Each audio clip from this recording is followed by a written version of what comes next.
kicking off, and the championship game is underway. At the 8-yard line is Harold Hart dropping back.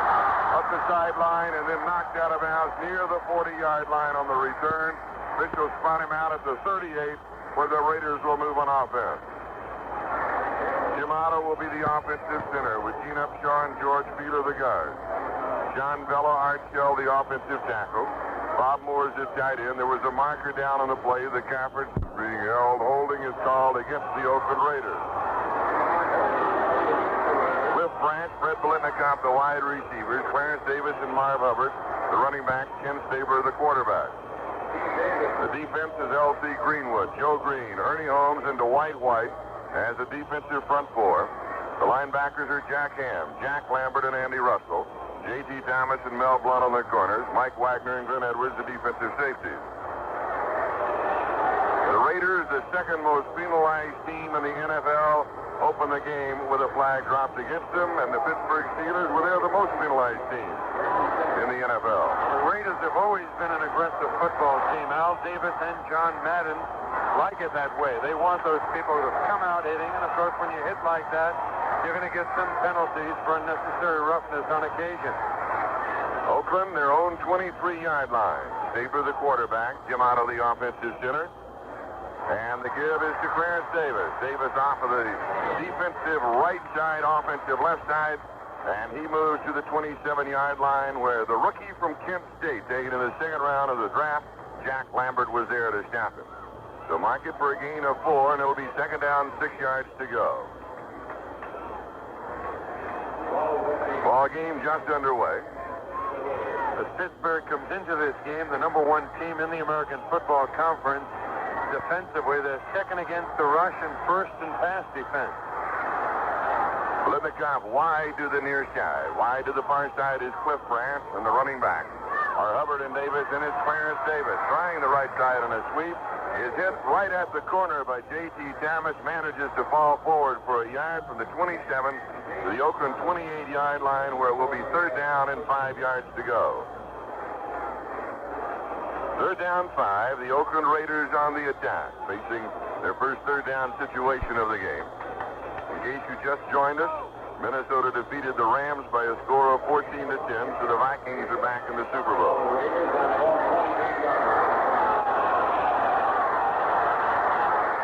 Now with a slot to the left side. Biletnikoff is split wide. The running backs are split. Staber to throw. 5 men on the pattern. He's in trouble. He is sacked at the 15-yard line. Joe Green was the man who got him, and that is the 53rd sack of the year for the Steelers. For Joe Green, his 10th of the year, and their first of the playoffs. And what Sam DeLuca mentioned, they did not have one last week. What made that even more remarkable is that 2 men were blocking Joe Green, as they often do. Many offensive teams will put the offensive center and one of the guards on Green, leaving the rest of that defensive line in a one-on-one situation. Fourth down, around 16 to go. Ray Guy is in the kick, the number 1 punter in the NFL. Regular season average, 42.2 yards, a net of above 35, and he sails a beauty. Lynn Swan takes it way back at the 28-yard line. He's to the 40. Hit, fumble, scramble for it. It's the Steelers' 41-yard line. Raiders have the football.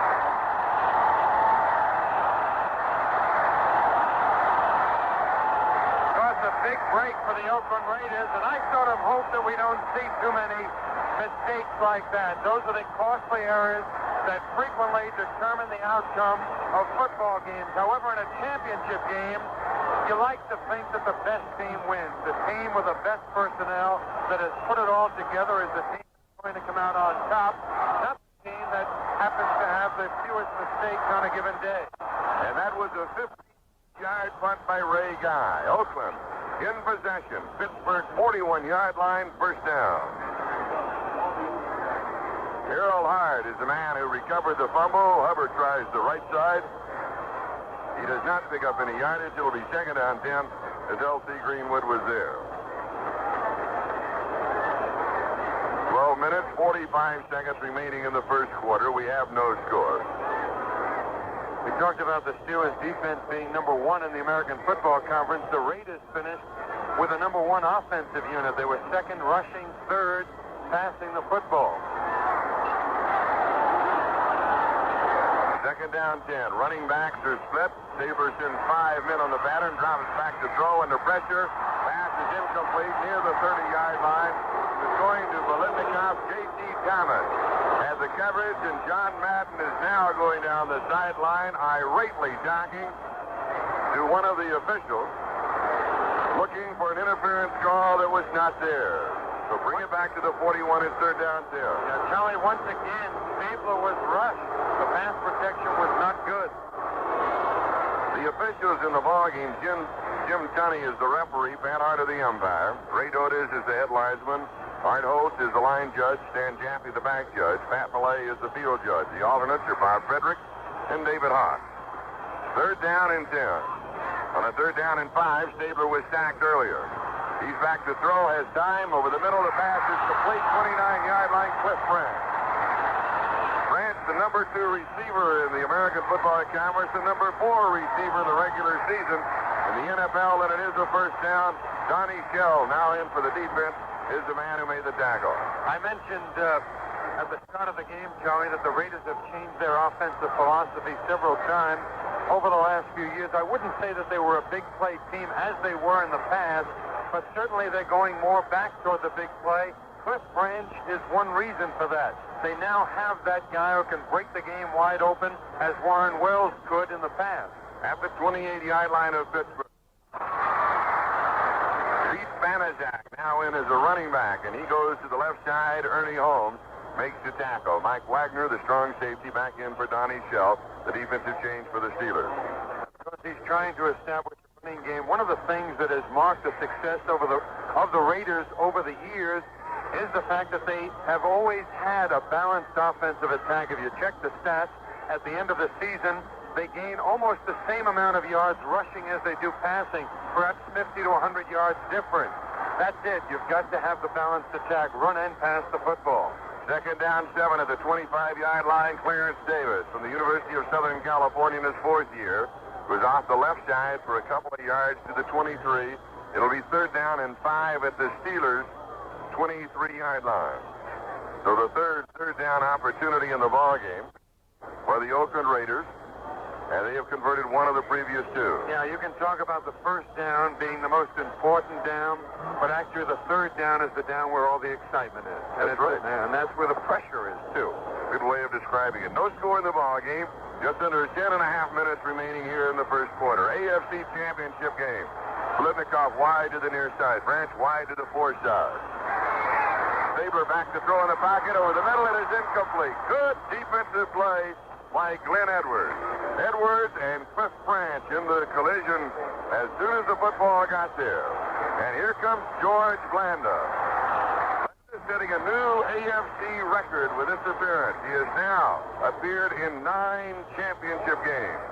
Glenn Edwards was accused of taking a cheap shot on national television earlier in the year. Tough football player. He really racked up Branch. That's why that pass was incomplete. Nothing cheap about that.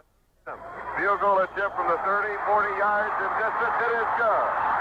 George Blanda opens the scoring with a 40-yard field goal. And the Oakland Raiders are out in front. There's a timeout with a score, Oakland 3 and Pittsburgh 0.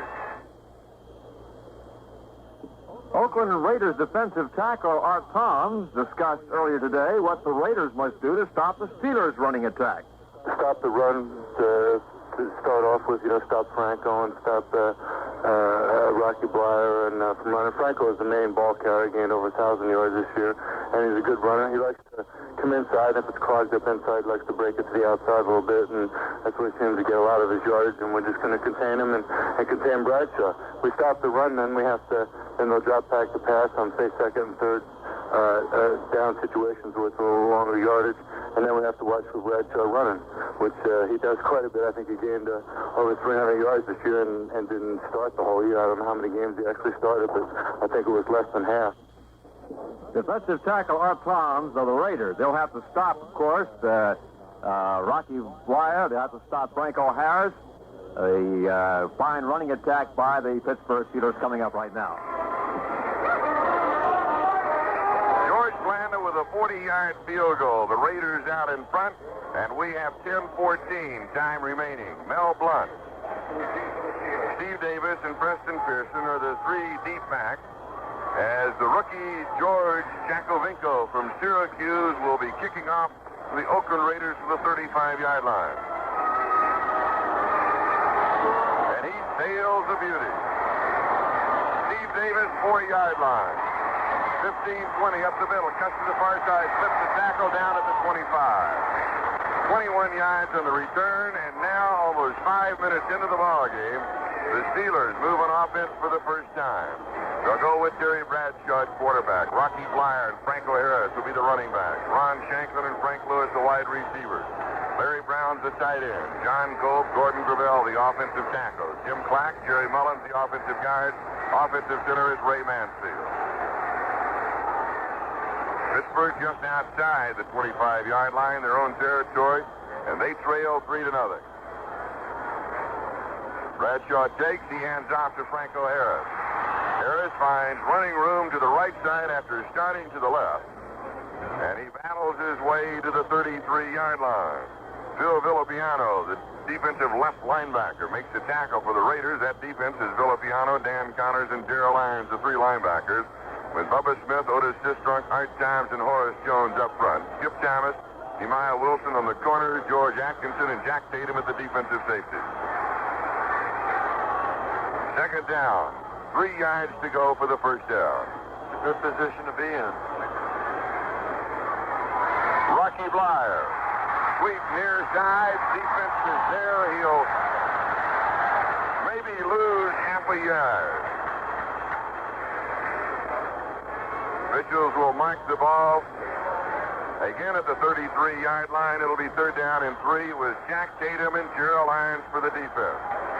Rocky Blyer is a fine all-around football player, a good back, doesn't have that blinding speed. That time, he started to go off tackle. There was no hole, tried to break it to the outside, just didn't have the speed around that corner. Third down and 3. Monty Johnson is in for the defense. Bubba Smith comes out a 3-man rush looking for the pass. And 4 linebackers. Running backs are split. Bradshaw to throw. Has all the time in the world. Goes to the far side. Comeback pattern to Shanklin, and they will rule it incomplete. Had his hands on it. Came sliding back. Skip Thomas was there for the Raiders, and he couldn't retain possession of the football. He should have held on to it. He had both hands on it, was in very good position. The ball was thrown quite well by Bradshaw on that comeback pattern.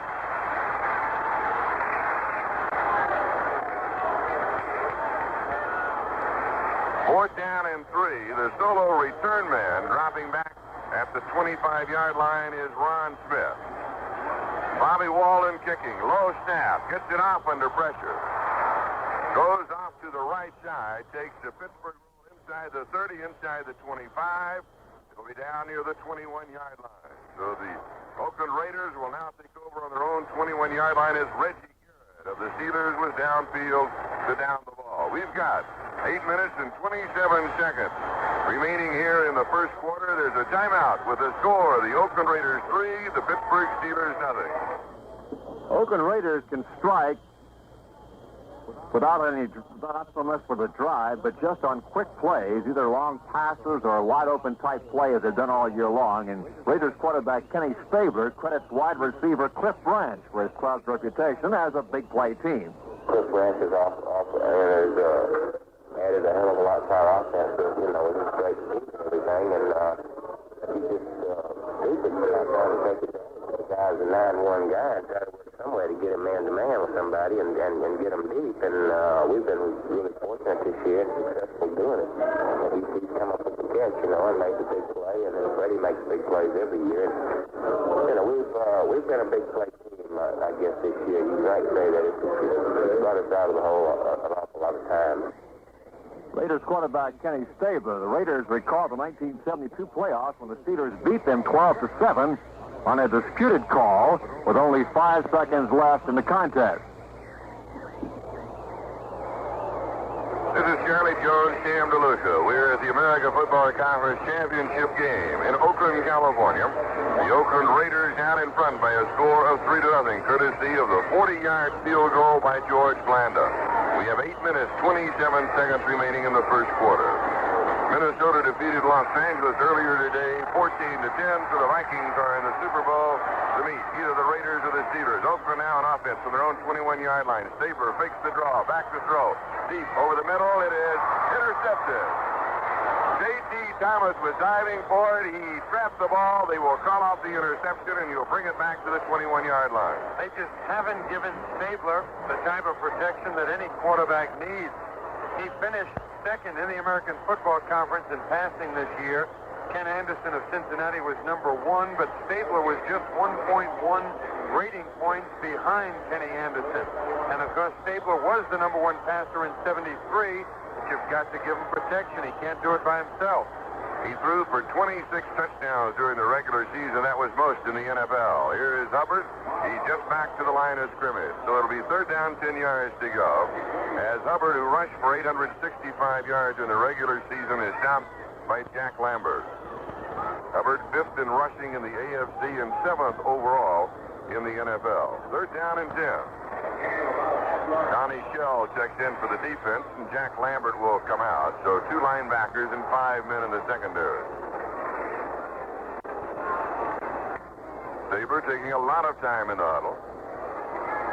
And now, Cliff Branch goes wide to the far side. Litnicott is the flanker to the near side. Oakland moving from our left to our right here at the Coliseum. Saber under pressure, throws a sideline. He was just jumping it on. He was feeling the pressure, the rush of Dwight White, and as Cam DeLuca has pointed out, the offensive line of the Raiders has not given him the type of protection that he is going to need. No, in that time they had Marv Hubbard, who's a pretty good block of the big fullback in there to help the offensive line, and they still couldn't keep Dwight White from the quarterback. Stabler had to dump it, had to throw it away. Ray Guy will now be punting on 4th down and just under 10 yards to go. Glenn Edwards and Lynn Swan are the deep backs on the return. They set up shop between the 35 and 40-yard line of the Steelers.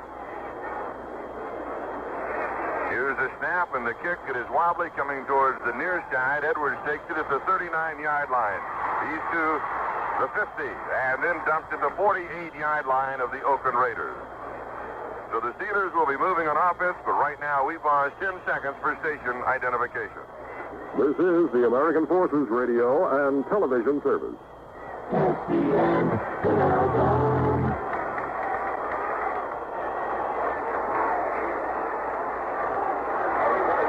Pittsburgh on offense, moving now from our right to our left. The line of scrimmage, the 48-yard line of Oakland. Terry Bradshaw is the quarterback. The running backs are Rocky Flyer and Franco Harris. Bradshaw gives to Harris, and he is cut down by Art Kahn.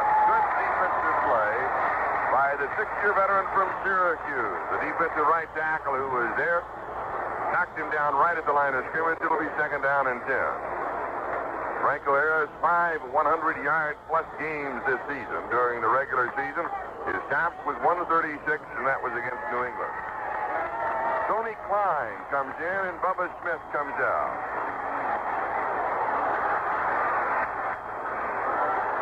Second down and 10.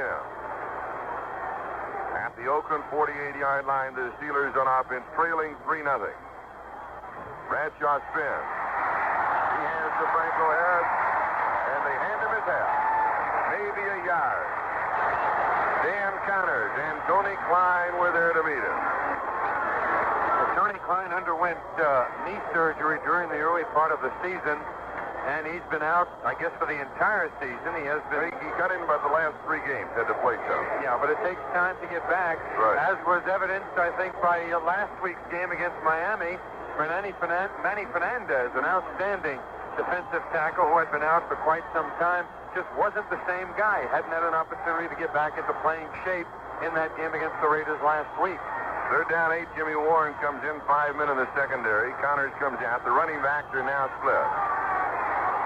Bradshaw, bootleg right side, all the way, turns the corner, heads out of bounds, And he picked up the first down. Let's see where he goes out. He was going right at the marker. The officials spotted. They will stretch the chain.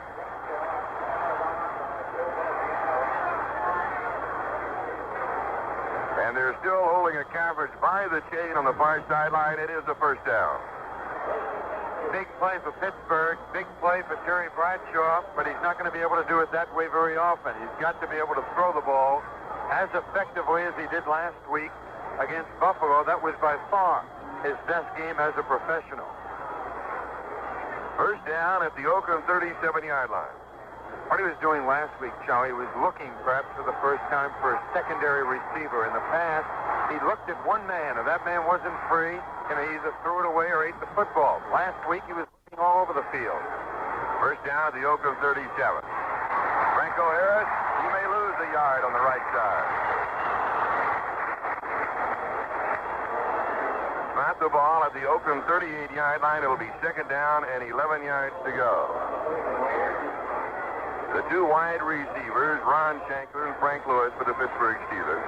And just like last week, I'm sure that we will be seeing John Stallworth and Lynn Swan. Because Bradshaw had that great day last week, 12 for 19, but he also ran the ball 5 times for 48 yards, just as he came up with a key first down in this drive. Second down, 11. The quick pitch is to Franco Harris. He's around the right corner, down the far sideline, and he has the first down. He goes near the 27-yard line as the officials mark the ball on the far side of the field. And I may have been a bit too quick on the call as the officials spot the ball just inside the 28-yard line. So it'll be third down and less than a yard to go for the first down. Earlier in the year, the Raiders were putting 12 and 13 men on the field, and then 1 or 2 players would leave as the offensive unit came out of the huddle. This was not to tip the coverage or to tip the defense, but the National Football League has prohibited them from doing that in this game. Franco Harris picks up the first down as he goes to the 24-yard line, a gain of 4. Charlie, what was the official ruling? Actually, by the they league? didn't prohibit it entirely. No, the ruling is that once you come onto the playing field, you have to stay in for one play. And that's always been the ruling. And it's one of those things, but it was not being enforced. And they just made sure they would be enforced. So actually, you might have 12 or 13 people on there, but it's a tip to the offensive unit that new people are definitely coming in for the defense. Right. Right now, the Steelers with their first offensive drive underway. The line of scrimmage at 24-yard line of the Oakland Raiders. First down. Bradshaw to throw. Lots of time. Comes back to the near side. Incomplete. Throwing low to Frank Lewis at the 13-yard line. Looked as if he was going to contain it for a moment. Jack Tatum for the defense. But the pass was simply a little low, and he was wide open. Yeah, pass was thrown low, and yet on a comeback pattern over the middle, or any time you throw over the middle, the quarterback would like to keep the ball low to avoid the tip-up and the possibility of an interception. So you can't knock Bradshaw. Lewis could very easily have held on to the football. Right, second down and 10, 24-yard line of Oakland. Steelers on offense. Running backs are split. Wide to the far side is Ron Shankman, and split to the near side is Frank Lewis. Pitches to Blyer. He turns the corner inside the 20 to the 18-yard line. A gain of 6, it'll be third down 4. Raiders are moving their linebackers in and out of the line. Dan Connors got down the 3-point stance with one hand on the ground, then moved back into the traditional linebacking stance, a 2-point stance. And what that does, it sort of makes the offense aware, and it controls the splits on the part of the offensive lineman. It also makes it difficult for the quarterback to check off or call automatic on the line of scrimmage. And, of course, sometimes it could counteract the strength of the offensive unit. Third down and 4. 18-yard line of Oakland. Bradshaw taking all kinds of time now at the line of scrimmage. He goes back to throw. 2 backs in the block. Dumps it off safety valve Blyer. Inside the 15. First down as he goes to the 9-yard line. It'll be first down and goal to go as Bradshaw kept Blyer and Franco Harris both in then looked to Rocky Blyer as a safety valve in the left flat, and he picked up the first down to the 9-yard line. Yeah, another mark of maturity, another years perhaps, when Bradshaw was looking downfield and didn't find a receiver, he might be inclined to throw it away or start scrambling. In that situation, he just threw to the safety valve, Rocky Blyer. And you remember Blyer in the game last week, a 25-yard touchdown reception from Bradshaw. First down, goal to go at the 9-yard line. Franco Harris, maybe a yard, and that is just about all he will get as he was shut down by Horace Jones. And we've got now 2 minutes remaining here in the first quarter with the Raiders out in front by a score of 3-0 and the Pittsburgh Steelers on the move. The ball at the 8-yard line.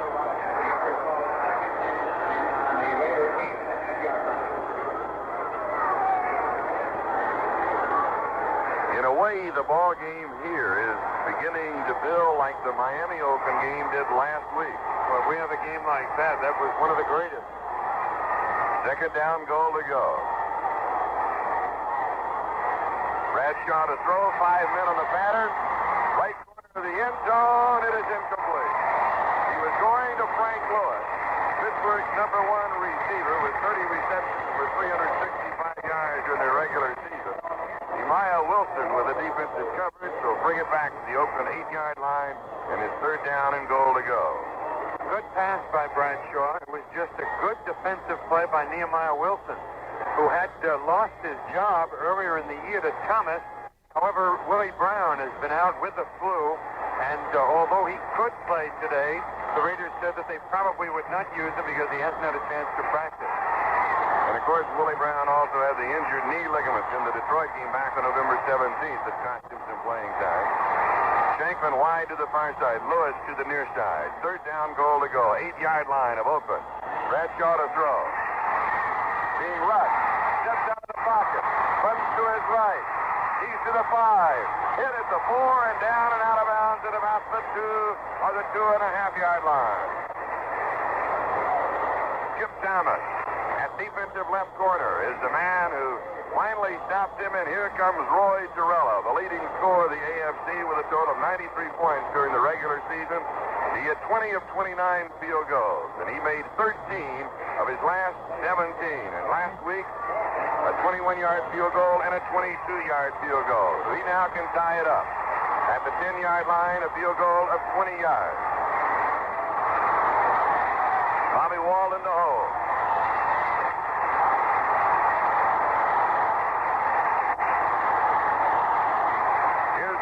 The ball is down. The kick is low. It is no good. It is no good. There's a timeout with 1:09 remaining in the first quarter. Oakland 3, Pittsburgh nothing. Be back with a kickoff in just a few moments. Looking at the 2 passers involved in this AFC Championship game today, Kenny Stabler ended up as the number 2 quarterback in the AFC behind Anderson of Cincinnati. Stabler had a completion percentage of 57.4, completing 178 of 310 passes for 2,469 yards and 26 touchdowns. He had 12 passes intercepted.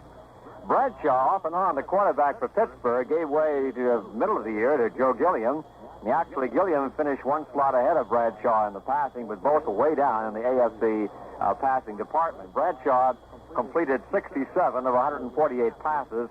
His completion percentage was 45.3 for just 785 yards and 7 touchdowns. Had 8 passes intercepted, but he came on real strong for Pittsburgh and has gotten them this far right now. Roy Torella just missing a 20-yard field goal. So the Oakland Raiders now take over on their own 20-yard line, first down, and we have 1 minute and 9 seconds remaining in the first quarter. There may have been a problem with the snap and putting the ball down, the holder coordinating with the kicker. It looked as if the ball was almost on its side, and it never did get up. All right, the Raiders now moving from left to right from their own 20-yard line. Clarence Davis starts to the left with blockers out in front, cuts back, and he picks up around 3 yards. The 23-yard line where it'll be second down and 7 yards to go. Jack Lambert was there. Dwight White was also there, along with Andy Russell for the defense. So it is second down and 7 as we move inexorably towards the end of the first period of play. George Blanda with a 40-yard field goal and Roy Girella missing on a 20-yard attempt, and the Raiders lead it by a score of 3-0. Here's the slot right side. In the slot is Cliff Branch. Going back opposite the slot is Clarence Davis. And he has just about a yard to the 24, maybe the 25-yard line. It'll be third down in the neighborhood of 6 yards to go as Jack Lambert, the middle linebacker, was there. Well, he's coming on, Charlie. He's getting better every week. We saw the Steelers a great deal this year, and Lambert just keeps getting better. And, of course, the two outside linebackers are as fine a pair as you'll find, Andy Russell and Jack Ham. So now they have three outstanding linebackers, the great front four, and a solid secondary. The gun's down. That is the end of the first quarter. With the score, Oakland 3 and Pittsburgh 0. Getting back to the stats, we're talking about the passers a moment ago. As far as scoring is concerned in the AFC, Cliff Branch, the fine wide receiver for the Raiders, we heard from a while ago, Kenny Stabler talking about, scored 13 touchdowns, the lead in touchdowns in the American Football Conference this past year, catching 13 touchdown passes for a total of 78.6 ahead of Otis Armstrong of the Denver Broncos. In rushing, the Steelers, of course, have Franco Harris. He wound up number 4 in the rushing department for the Steelers this past year. He attempted 208 on the ground for over 1,000 yards, averaging 4.8 with 5 touchdowns, his longest 54 yards. Big Marv Hubbard was the leading rusher for Oakland. He went through the lines 188 times for 865 yards, averaged 4.6, 4 touchdowns, 32 was his longest. Davis of Oakland also among the top 20 in rushing. As we start the second quarter of the championship game, you will recall that a week ago, the second quarter was a big quarter for the Pittsburgh Steelers when they scored some 26 points, defeating Buffalo. And it was Franco Harris who scored 3 touchdowns in the second period. In the first quarter here, total offense, Oakland, 28 yards, 15 rushing and 13 passing. Total offense for the Steelers, 51 yards, 42 rushing and 9 yards to the air. It is third down and 6 as play resumes. The Oakland Raiders have the ball on their own 24-yard line as we start the second period. Along with Sam DeLuca, this is Charlie Jones, and we're at the Oakland Alameda County Coliseum. Earlier today, Minnesota defeated Los Angeles 14-10, so the Vikings are in the Super Bowl to meet either the Oakland Raiders or the Pittsburgh Steelers. Banaszak is now in as a running back. Stabler to throw. And the pass is incomplete. Flag has been dropped. The 17-yard line. And a Steeler was shaken up on the play. Dwight White, and he is getting to his feet and seems now to be all right. He was just a little slow getting up. Ray Guy is coming in. And the flag has been pocketed. So apparently an official made a mistake. They said a legal procedure against the officials was the call that they just gave. So that is putting the blame where it belongs in this situation. All right, now Ray Guy to punt. Lynn Swan and Glenn Edwards are the two deep backs. Guy is now kicking from his own 15-yard line. He sails another beauty. Swan moves under it, takes it at the 32-yard line, heads towards the near side. Cannot get around the corner. It is kicked out of bounds, and a flag goes down the late.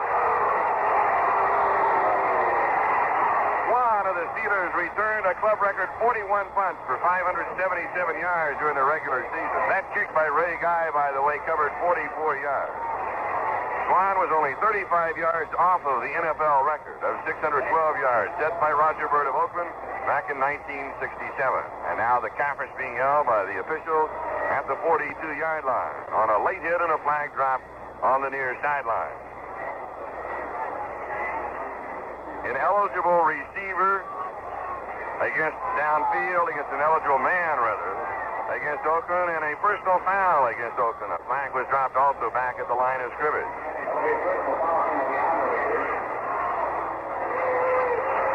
And so now the options being discussed with the Pittsburgh Steelers.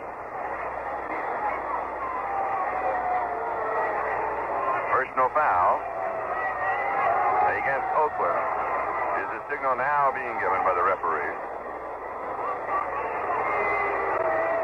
And the 15-yard penalty is going to be marked off from the 35-yard line, which will take the ball out to the 50-yard line. Once again, gives the Steelers excellent field position. See what Jerry Bradshaw can do this time. They started their last drive at the 48-yard line. Got awfully close, but they couldn't get on the scoreboard. All right, from the 50-yard line, going to the far side, John Stallworth is now in his one-wide receiver. And Lynn Swan is the other. The running backs are Franco Harris and Rocky Blyer. Jerry Bradshaw is the quarterback. He fakes trap left side, Blyer the ball carrier. And he goes to the 46-yard line. A gain of 4, it'll be second down 6, and Otis Sistrunk is the man who made the tackle. Now, the Raiders have not been the toughest team in the American Football Conference against the rush this year. They finished 7th overall on defense, 9th against the run, and 6th against the pass.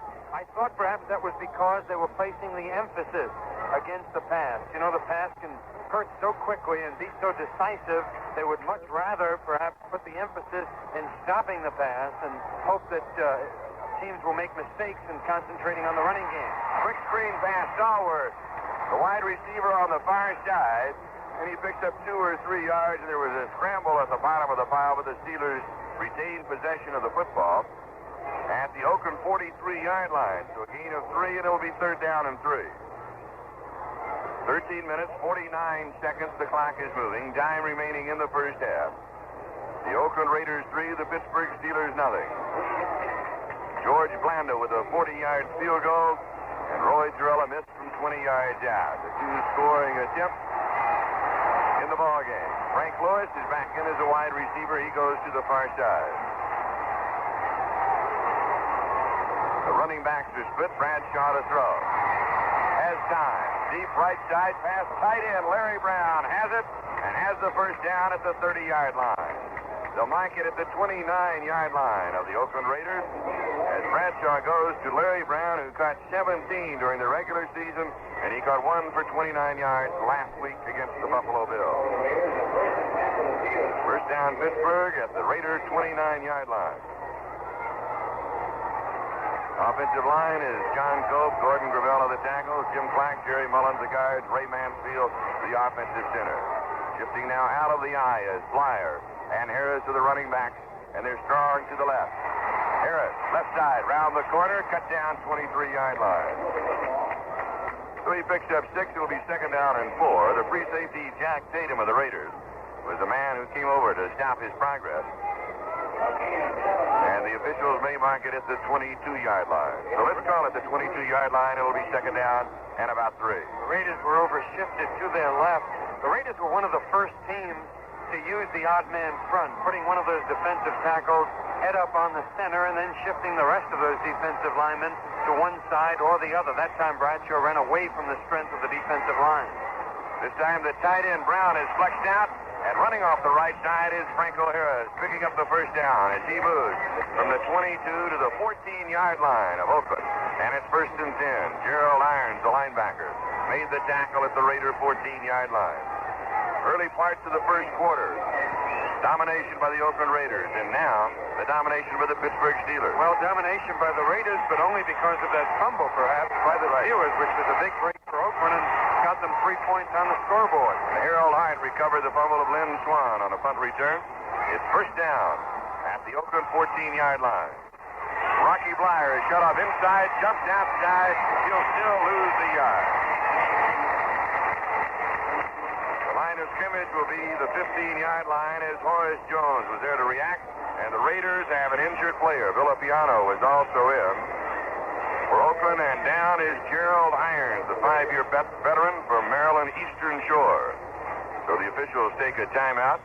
When play resumes, the line of scrimmage will be the 15-yard line. It'll be second down and 11. Pittsburgh head coach Chuck Noll, who becomes the first Steeler coach to have 3 consecutive winning seasons in the history of the Pittsburgh Steelers, displayed a little tongue-in-cheek reaction, and we'll tell you about that. But right now, there's a timeout with the score, Oakland 3 and Pittsburgh nothing. Kenny Stabler's passing has accounted for 26 touchdowns for the Raiders during the regular season and 4 more last weekend against Miami. The Steelers reached this title game with a 32-14 drubbing of the Buffalo Bills, a game in which quarterback Terry Bradshaw had his finest game of the season. When the Raiders and Steelers met earlier this year, as we mentioned earlier, the Steelers lost that game to the Raiders 17-0. Hard-running Franco Harris was hurt on the first play of the game, and Bradshaw was on the bench until the final minutes of play. Still, Harris finished up with over 1,000 yards rushing. The Steelers had the best defensive team in the conference. The Raiders wound up as a top offensive club, so something has to give. The Raiders, despite pro football's best record over the last dozen years, have played in the Super Bowl only once. That was in 1967 when they lost to the Green Bay Packers. So the game continues at the stadium in Oakland, the Oakland Coliseum, between the Raiders and the Steelers. Gerald Irons is on his feet on the near sideline coming out of the ball game, and he has been replaced by Jimmy Warren. So now 2 linebackers and 5 men in the secondary. Second down 11. Sam. Raiders are having trouble stopping that running attack of the Steelers, and of course we mentioned that the Raiders were the number 1 offensive team in the American Football Conference, but Pittsburgh was number 1 rushing. Second down 11.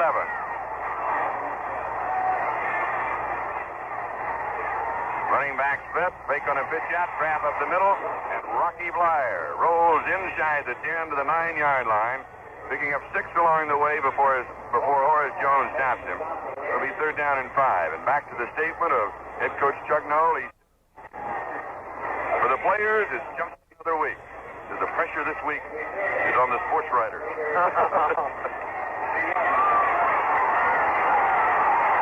I don't know if Terry Bradshaw would agree to that. Third down and 5, 9-yard line of Oakland. Running backs are split. Mansfield's the center, Bradshaw's the quarterback. There's the snap. It's a trap again, this time Franco Harris. He goes to the 6. It'll be 4th down and a pair. And Roy Girella will try to tie it up for the second time in the ballgame. Looked like Franco had running room to his left, but it seemed that Bradshaw was in the way. I think he would have liked to have broken out to the left where there was a hole. Instead, he wound up going up the middle for very little yardage. At the 14-yard line, maybe the 13-yard line, Bobby Walden to hold Roy Girella for the field goal attempt. The boot is up, and this one is good, and it's all tied up. There's timeout with the score Pittsburgh 3 and Oakland 3. The reports are difficult to track down because coaches and players deny it, but the reports are still strong that there is dissension and racial problems on the Notre Dame football team almost on the eve of Coach Ara Prestigian's last game. That will, of course, take place on New Year's night when the Fighting Irish take on Alabama. Some close to the Notre Dame team said the players are serious in their determination to win as a going-away gift for their talented coach, while there are some who say there's annoyance with Prestigian because 6 blacks were kicked off the team for a dormitory violation last summer. In Saturday's college football bowl game, Mississippi State edged North Carolina in the Sun Bowl in El Paso, Texas, 26-24. Vanderbilt and Texas Tech played a 6-6 tie in the Peach Bowl. Oklahoma State defeated Brigham Young 16-6 in the Fiesta Bowl. And in the Shrine game at Palo Alto, California, the East team upset the West 16-14. Harold Hart and Ron Smith are the deep backs on the return for the Oakland Raiders as Roy Girella will now be kicking off from his own 35-yard line. He is kicking from your left to your right. The ball game tied at 3-3. Landa's 40-yard field goal, Girella's the 23-yard field goal after missing earlier from 20 yards out. Girella approaches the ball, and he sends it high and deep, end over end. At the 5-yard line is Ron Smith. Smith to the near side now to the 20, the 25, lowers his head, and is battered down at the 31-yard line. So return at 26 yards, and Donnie Shell, the free agent from South Carolina State, is the man who made the tackle. Stabler has completed only 1 of 6 passes for 13 yards, and the Raiders have 1 first down. And you can credit that defensive line for the Steelers putting on a good pass rush, and that's the reason that Stabler is just 1 for 6. The officials spot the ball at the Oakland 30-yard line. First down. Clarence Davis and Marv Hubbard are the running backs, and it is Hubbard off the left side. And he goes to the 33, maybe the 34-yard line. During the season, the Raiders had good pass protection. Their quarterbacks were thrown just 24 times as compared to 40 times in 1973. I think one of the reasons was not so much the improvement along the offensive line, but the fact that Stabler was a more mature quarterback and he was less indecisive. Second down, 7. The two wide receivers are Fred Biletnikoff and Cliff Branch. Stabler to throw. As time goes left, goes to his tight end. It is complete to Bob Moore. Moore has it in the neighborhood of the 40-yard line, which will give the Raiders a first down. But let's see where the officials spot the ball. They're going to spot it just to the Oakland side of the 40-yard line. So it will be third down and about a half a yard to go as Dave Casper, the number 2 draft choice from Notre Dame, comes in. Biletnikoff comes out. Oakland will go with 2 tight ends.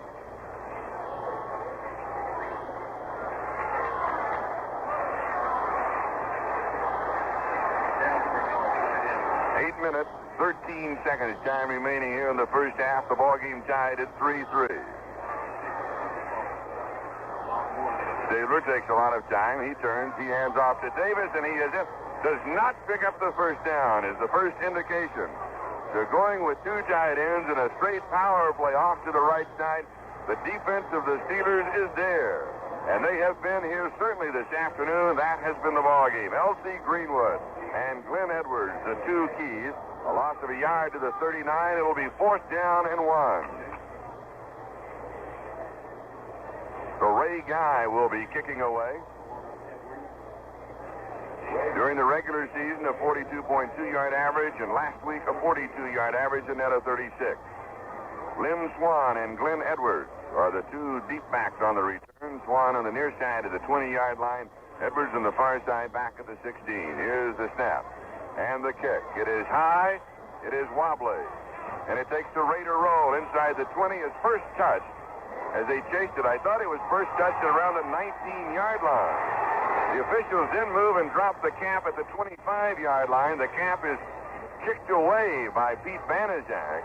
And, of course, first touching by the kicking team is where the ball will be spotted.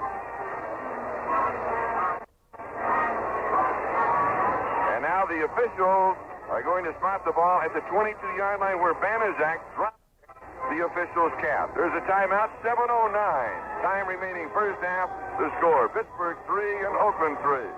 In case you missed it or missed part of it, earlier today, the Minnesota Vikings won their game in the NFC playoffs at Bloomington, Minnesota, beating Los Angeles 14-10. Win, of course, gives the Vikings a free trip to the Super Bowl against the winner of the game we're broadcasting right now, Oakland and Pittsburgh.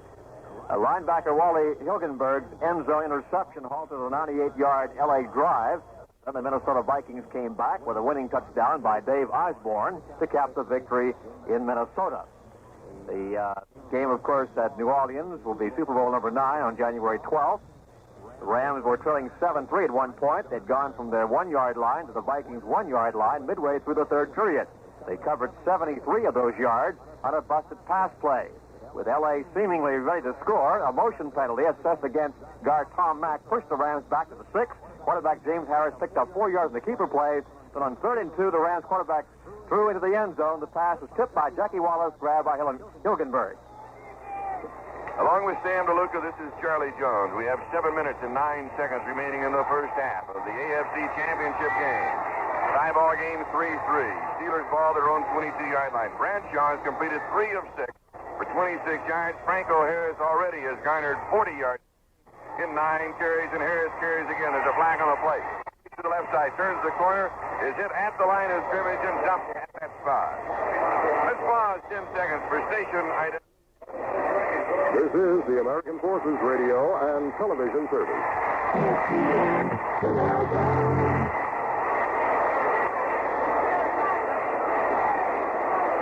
Illegal motion is the call against the Steelers. People were was Rocky Blyer in the backfield moving forward at the time of the snap. And it will be refused. There was a loss of a yard from the 22 to the 21. So the choice was either first and 15 back at the 17 or second down and 11. The options of the Oakland Raiders, and they opted for second and 11. The ball on the hash mark coming in from the far side of the field. Going wide to the far side is Stallworth. Bradshaw to throw. Goes deep again to Swan, and he can't pull it down. Diving for it. Tried to pull it in with a one-handed grab at the 50 line. As Bradshaw from Louisiana Tech fired a bullet that covered some 40 yards in the air, and I doubt, Sam, if it was over 12 feet off the ground at any given moment. Well, he's got the arm. No one has ever questioned Terry Bradshaw's physical ability. There have been some people that have questioned his mental capacity to play quarterback and to maintain the poise essential. Last week, of course, he was outstanding. In high school, go ahead. No, that's it. In high school, Bradshaw set the national interscholastic record for the javelin throw with 244 feet 11 inches back in '66. He's in control of this game. Third down, 11. Bradshaw to throw. Dumps it off. Flyer, left flat. 25-30. First down. Still on his feet at the 35. Battles his way to the 37-yard line, and that was a third down and 11.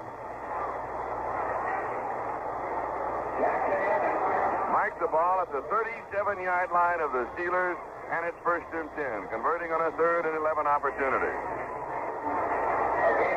Of course, that defensive line for the Raiders has been rebuilt almost completely over the last 2 or 3 years. Ben Davidson, Keating, people like that. Oates are now gone. Now you've got Otis Sistrunk, Art Tom, Horace Jones, perhaps more active than that original line we mentioned. First and 10, Bradshaw keeps. Quarterback option pitches to Franco Harris around the left side, and he pulls his way out of bounds at about the 45 or the 46-yard line. Bradshaw fake, started to his left with a ball on his hip, and then let the defense commit themselves and simply pitched it out. Officials spot the ball at the 45-yard line. It'll be second down and 2.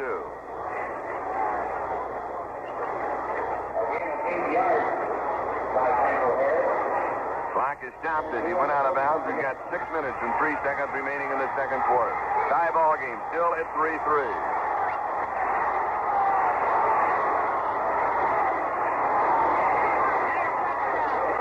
Bradshaw fakes a pitch out. Franco Harris lined up the middle, jumps to the right side.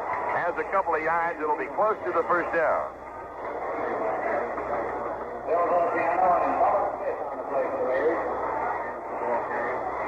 The officials now motion for the change to come out for the measurement. Harris has amazing quickness and agility for a big man, about 6'2", 230 pounds, and he hits that line like a halfback. He's moving, he's picking his hole, he can make that last-second adjustment.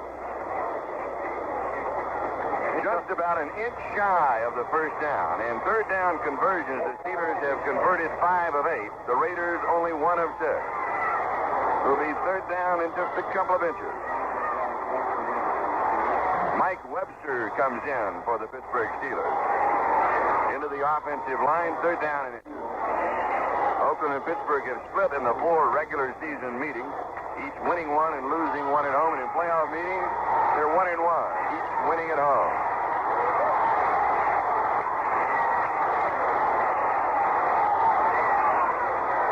Franco Harris, and he pulls through near the 50-yard line, picking up 3 yards and the first down en route.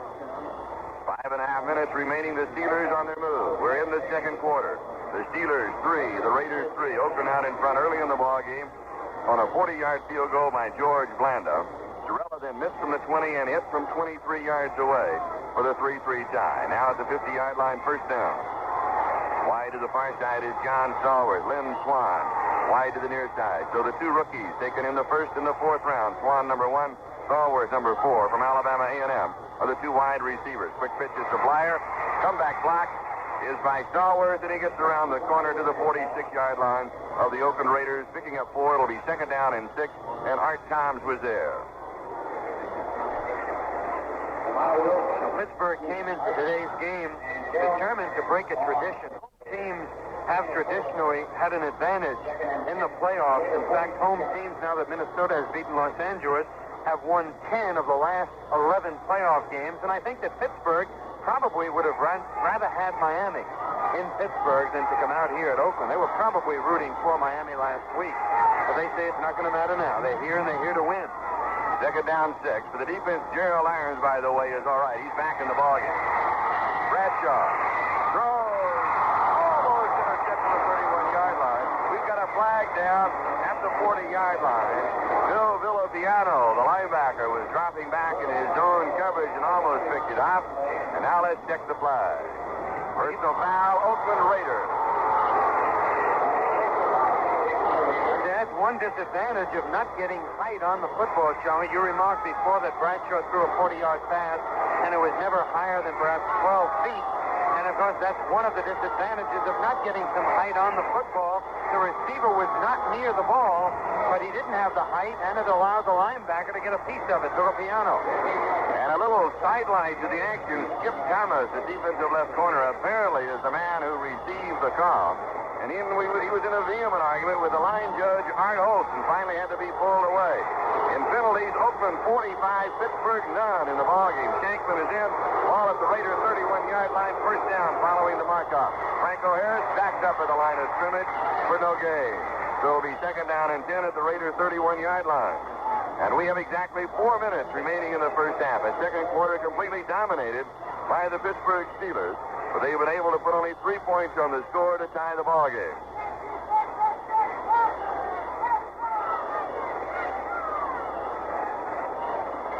Second down, just under 10 yards to go.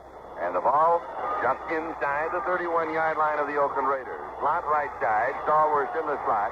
Shankman is split away. And we'll have a timeout call for the Pittsburgh Steelers. That stops the clock now with 3 minutes and 33 seconds remaining in the first half. Oakland in the championship game for the 6th time in their last 8 years, and the Raiders are the winningest team in the NFL over the past 12 years, where they have won 115, lost 42, and tied 11 at the winning percentage in the neighborhood of 73%, which is truly outstanding. Yeah, but they have not done well in the 5 previous championship games that they've participated in. They lost 4. In fact, the only championship game they've won was against Houston back in 1967 when they went on to the Super Bowl. However, they have won 6 of 7 postseason games, not championship games, but the first round of the playoff games here at home. So they're tough on this field. They clinched the Western title in the 10th week of the regular season. And, of course, one of the great stories in the annals of all sports has to be the Pittsburgh Steelers. They were also ran, never quite there, for years and years. One of the truly fine franchises in the National Football League. But it took Chuck Knowles to come in and turn it all around. The last 3 years, they've been outstanding. He's done an outstanding job. Just getting back to the Raiders for a moment. You know, they've had such great teams over the past, and the Raiders have always believed that they had the best personnel in all of football. And John Madden was asked the other day if this was his best Oakland Raider team, and many people thought that perhaps other teams of the past were better, even though they didn't get on and win the Super Bowl, and he said no, this was the best team he's had. The Steelers, by the way, have won 10 or more games for 3 straight seasons, 10-3-1. This year's record, their second best in club history. Domination of the Steelers second quarter. This is the 17th offensive play for Pittsburgh. Oakland, they have had 4. It's second down and 10. Oakland 31-yard line. Running backs are now split. Bradshaw to throw. 4 men on the pattern. Harris stays in the block. Pass goes deep. It's complete 12-yard line. Going to the tight end, Larry Brown. He is wrestled down at about the 8-yard line of the Oakland Raiders. It'll be first down and goal to go. So Bradshaw goes to his tight end, and they'll spot the ball at the 9-yard line, the officials say. Very likely that Bradshaw is going to his tight end because the Raiders, not always, but have been double covering those wide receivers quite often. Of course, when the wide receivers are double covered or the coverage is leaning toward the wide receivers, giving them help or giving the cornerbacks help, that's the man you look for, the tight end and those backs coming out of the backfield. Now when the ball is spotted, it's actually closer to the 8-yard line than the 9, so we'll call it that. Bradshaw loops one into the end zone. It is caught by Stallworth, but he does not come down with both feet inbound. So it will go as an incomplete pass. They're just kind of looping one to the far left corner of the end zone to let him run under it. Stallworth made a great catch. Looks like he caught it with one hand. It'll be second down and goal to go to bring the ball back to the 8-yard line. And this becomes the 12th play of this drive for the Steelers. It started back at their own 22-yard line. In route, they converted on 2 third-down opportunities, 3rd and 11 at their own 21 when they went to the 37, and 3rd down and inches when they went from their own 47 to the 50. It's second down, goal to go. 8-yard line of Oakland. Rocky Blyer takes the quick pitch, loses his footing, and slips to the turf at the 10-yard line where it will be now 3rd down and goal to go. With 2:27 the time remaining in the first half, we have not had a touchdown. And Roy Girella is loosening up on the far sideline, the field goal kicker. His long being 45 yards during the regular season. He has hit from the 23 and missed from the 20 in this ball game. He was 2 for 2 last week against Buffalo. The right defensive end, Horace Jones, had read that last play. In fact, I believe he had more outside position than Blyer was. He was actually outside Blyer all the way. And timeout is called again by the Steelers. No, it will be the 2-minute warning.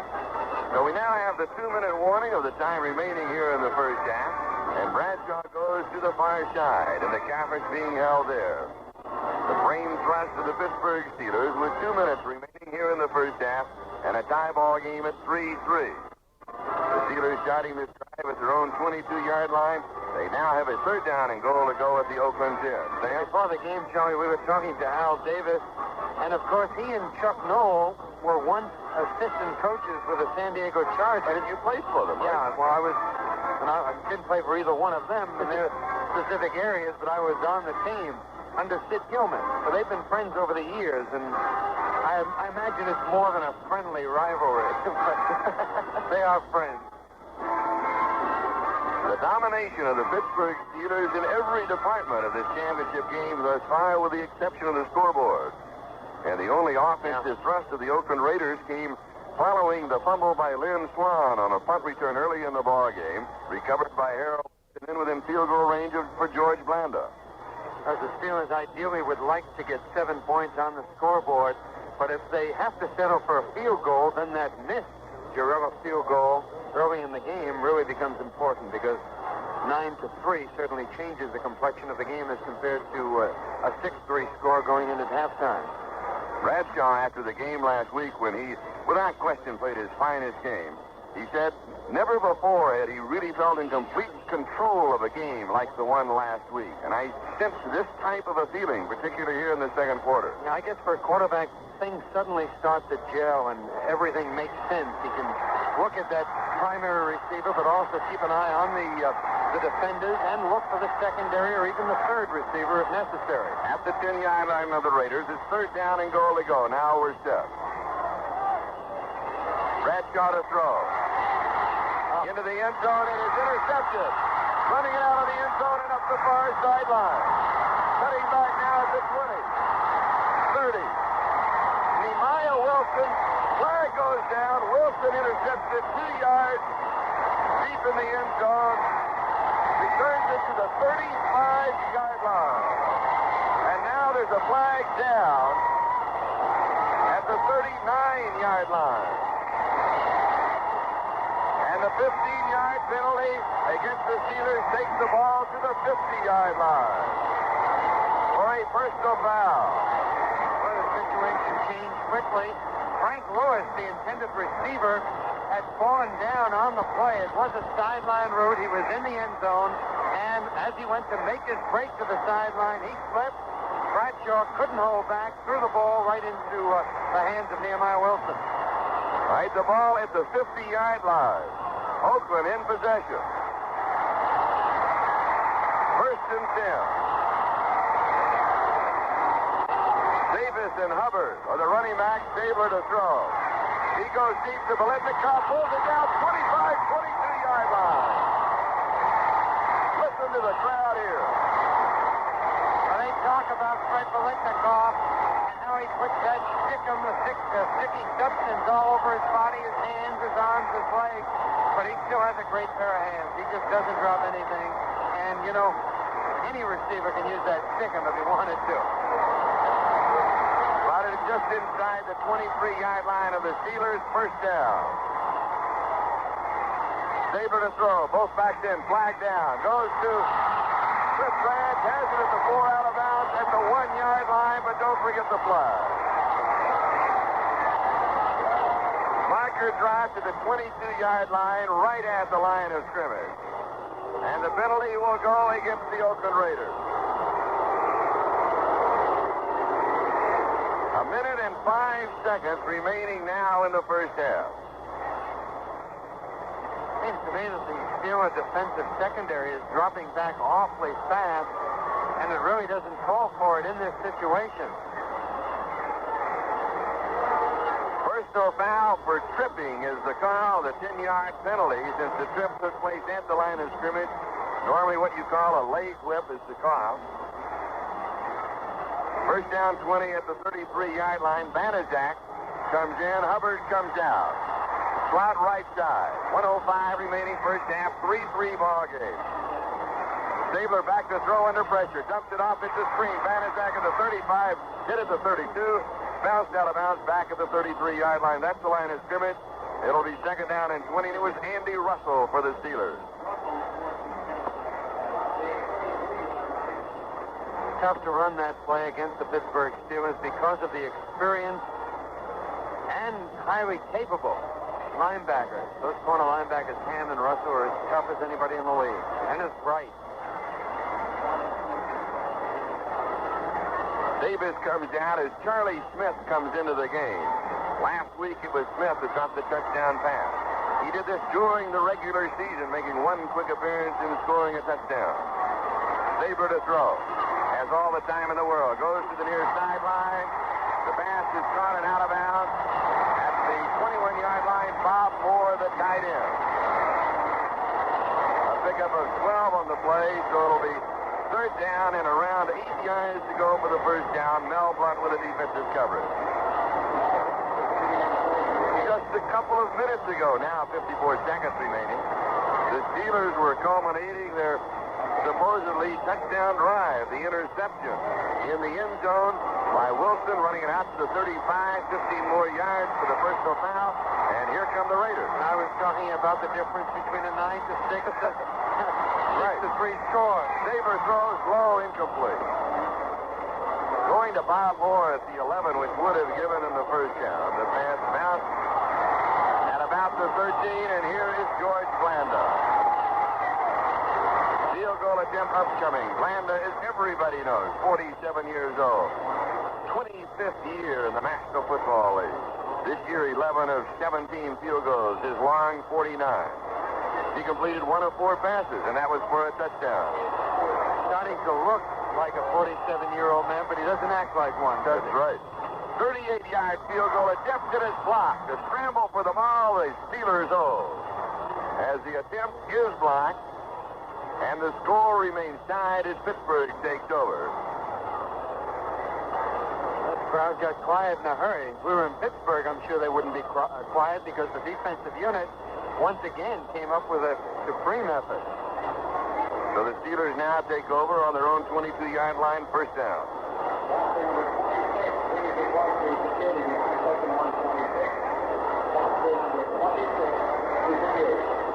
Let's see if Bradshaw was rattled by that last interception. He shouldn't be because there was just cause for the interception. The receiver, Frank Lewis, did stumble or trip or slip, and Bradshaw had released the football at that precise moment.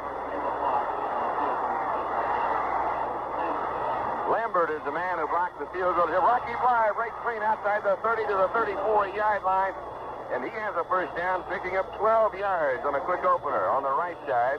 And it's first down 10. The Steelers now at their own 34-yard line. And they don't seem to be rushing out of the huddle. Of course, at this situation or at this point in the game, Chancey play is really uncalled for. There's no reason to gamble on that bomb or go for the quick score. You got a whole half remaining. 3, and the Oakland Raiders 3. Well, Terry Bradshaw literally ran out the clock on that one. We'll be back with a halftime show in just a few moments. But... Unofficial statistics in the first half, and then at the end of halftime we'll update them with the official stats. First down, Pittsburgh 11 and Oakland 3. Terry Bradshaw completing 5 of 11 passes for 64 yards to 1 interception. Blyer caught 2 for 25, Stallworth 1 for 3, and the tight end Larry Brown caught 2 for 36. In rushing, Franco Harris carried the ball 14 times for a total of 52 yards. Blyer carried 9 times for a total of 30 yards, and Bradshaw ends up with that whole scramble minus 1 yard in the first half. And, of course, they're giving the ball to Blyer quite a bit, which makes sense because Franco Harris was so effective last week, and as he has been since he returned from that injury. And the Oakland Raiders, no doubt, are keying on Franco. So what you do in that situation is you give it to your other back, the man that nobody really fears, although they do. The Oakland Raiders do respect Rocky Blyer as an all-around football player. Well, you have to, particularly he has a knack of coming up with a big play such as he did last week. And you talk about a lack of speed. It's not what you would call a glaring lack of speed. He doesn't have the blinding speed that you would like in a halfback, but he's got adequate speed. Now for the Oakland Raiders, Stabler completes 5 of 11 for 58 yards. He was sacked 1 time, lost 11. Bradshaw's good protection was not sacked. Cliff Branch caught 1 for 13. Blitnikoff caught 1 for 27. Banaszak caught 1 for no yards and more. The tight end caught 2 for 18. And the Steelers have completely shut off the rushing attack. Unofficially, total offensive yards, first half rushing 18 yards. In the AFC halftime score, Alameda Stadium, Oakland, California, the score is Pittsburgh 3, Oakland 3. And... All right, we're set to go now with the second half of the ball game. The Oakland Raiders will be kicking off to the Pittsburgh Steelers. The 3 deep backs on the far side is Preston Pearson. In the middle is Steve Davis. And on the near side is Mel Blunt. And kicking off is George Jakovinko.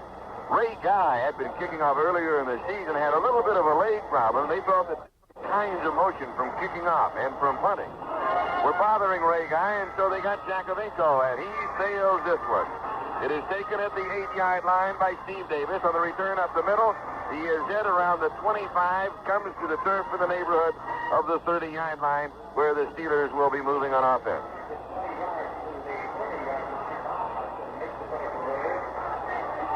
The Steelers with the same basic unit. John Cove, Gordon Gravel, Jim Clark, Jerry Mullins, and Ray Mansfield. Mike Webster has seen some action there. Larry Brown has gone the first half at tight end. The wide receivers are now Lynn Swan and Frank Lewis. Blyer and Franco Harris are the running backs, and Terry Bradshaw the quarterback. And the line of scrimmage is the 30-yard line. Rocky Blyer, power play up the middle, fumbles at the end of it at the 40-yard line. Raiders have the football. Jack Tatum recovers the fumble. So the Raiders with an early break. They have possession at the 40-yard line of the Steelers. That's the second break for the Raiders. I don't consider the interception a break. They made that break, but certainly the fumble in the early part of the game, which led to a George Blanda field goal, was a break. And now, once again, they have excellent field position. Kenny Stabler, the quarterback, he spins. He gives off to Marv Hubbard.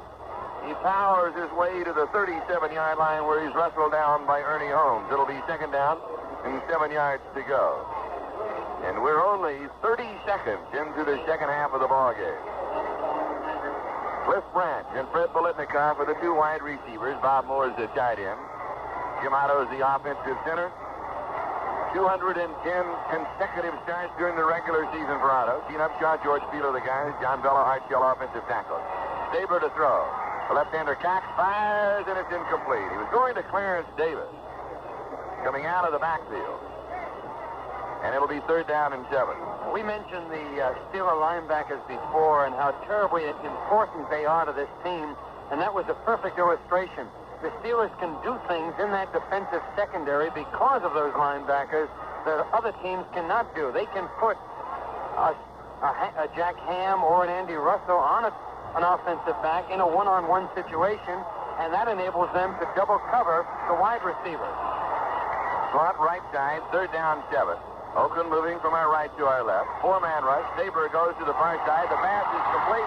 Cliff Branch has it, first down, out of bounds, 24-yard line.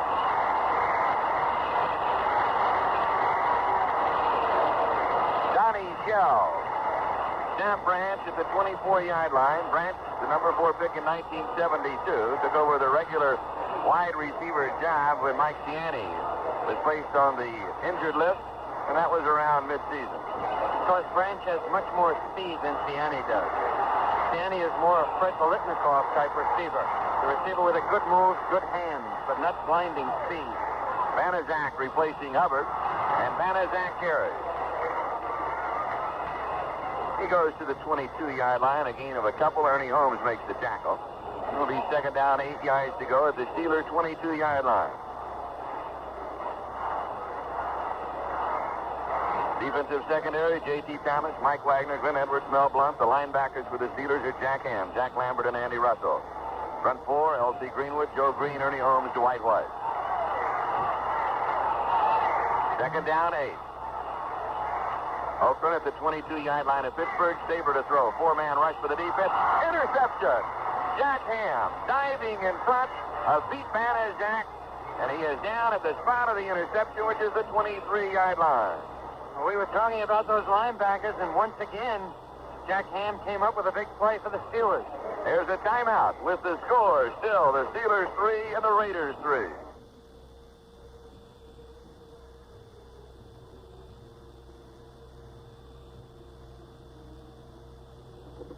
Let's check other sports right now before we get back to continue our ball game. In case you did not hear the final results of the earlier game, the NFC Championship contest, the Minnesota Vikings won again. They beat the Los Angeles Rams by a score of 14-10. The Vikings lost to Miami in the title game last January, and they, of course, will meet the winner of our AFC Championship game, either Pittsburgh or Oakland, in New Orleans later on. Tarkington threw 29 yards to Jim Lash for one TD, and then helped administer the crusher in the final quarter after a brilliant defensive stand by the Viking defense. The 14-year veteran marched Minnesota 80 yards in 15 plays, with Dave Osborne plunging 1 yard for the deciding score. This is Charlie Jones and Sam DeLuca. Sam, as you know, we're going worldwide with our broadcast this afternoon on Armed Services Radio, and I'd like to say a special hello to the International Boy Scout Jamboree being held in New Zealand. New Zealand. Oh, and don't you want to say a special hello to one of those Eagle Scouts out there? That's right. My son Chuck, who is an Eagle Scout, is now in New Zealand, and I know that they're having a great time. He said he'd get up early and listen to the broadcast. All right, back to play. Bradshaw gives it off to Franco Harris. Harris a straight shot from the 23-yard line to the 32 of the Steelers, a pickup of 9, and it'll be second down and a yard. By the way, speaking of my son, your son Warren is quite a young wrestler. He won, 3 Christmas tournaments in a row now? I talked to him just before the game, and he's ecstatic. He won his 3rd straight tournament yesterday, and he was the most valuable wrestler. And it's good wrestling on Long Island, too. Must get all the ability from his mother. Hey, that's great. Congratulations, Warren. All right, second down and a yard to go. Steelers at their own 32-yard line. Franco Harris, straight power. First down goes to the 35. That interception by Ham was really a big one, and he made a great play on it, Charlie. What was significant is that the Steelers did not have a rush on Kenny Stabler, and the ball was not thrown fully. It was just a super play by Ham, the interception that gave the Steelers the ball just on this drive. So the fumble recovery by Tatum, the interception by Ham, and the Steelers now move from their own 35-yard line, first down. 3-3 ball game, 12-12 time remaining. Third quarter. Bradshaw gives off to Blyer. He's caught for the jersey. Gets loose. Fumble. And the play had been blown dead. Officials rule the play had been blown dead. Oakland recovered the ball at the 45-yard line, but the whistle sounded at the 42. A gain of 7. Steelers have the ball. It'll be second down. It looked like somebody had Blyer's face mask and not his jersey as he went through that line. In fact, when he got up, he complained to the official. However, he didn't hold on to the mask, and perhaps that's why he didn't call it. Second down and 3. Is it too early to mention the possibility of sudden death as we see a 3-3 tie? A lot of time remaining, of course. But we'll be here until the ball game is complete, until a winner has been decided to see who will meet Minnesota in the Super Bowl. Franco Harris busting up the middle to the 50, 47-yard line of the Oakland Raiders.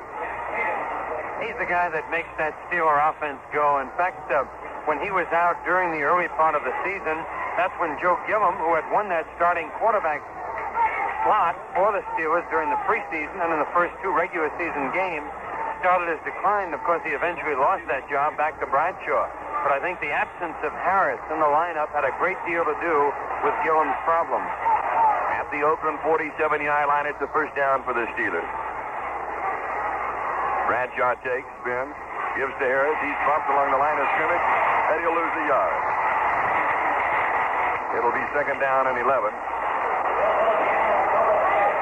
We mentioned the possibility of sudden death, as you know. During the regular season, one of the new rule changes with sudden death only for a quarter. The Steelers in Denver played 5 quarters, ended up tied at 35-35. And then in overtime, the Jets beat the Giants 26-20 at the 6:53 mark of overtime. That was the game played in New Haven. Officials spot the ball back at the 49-yard line, so it's second down and 12.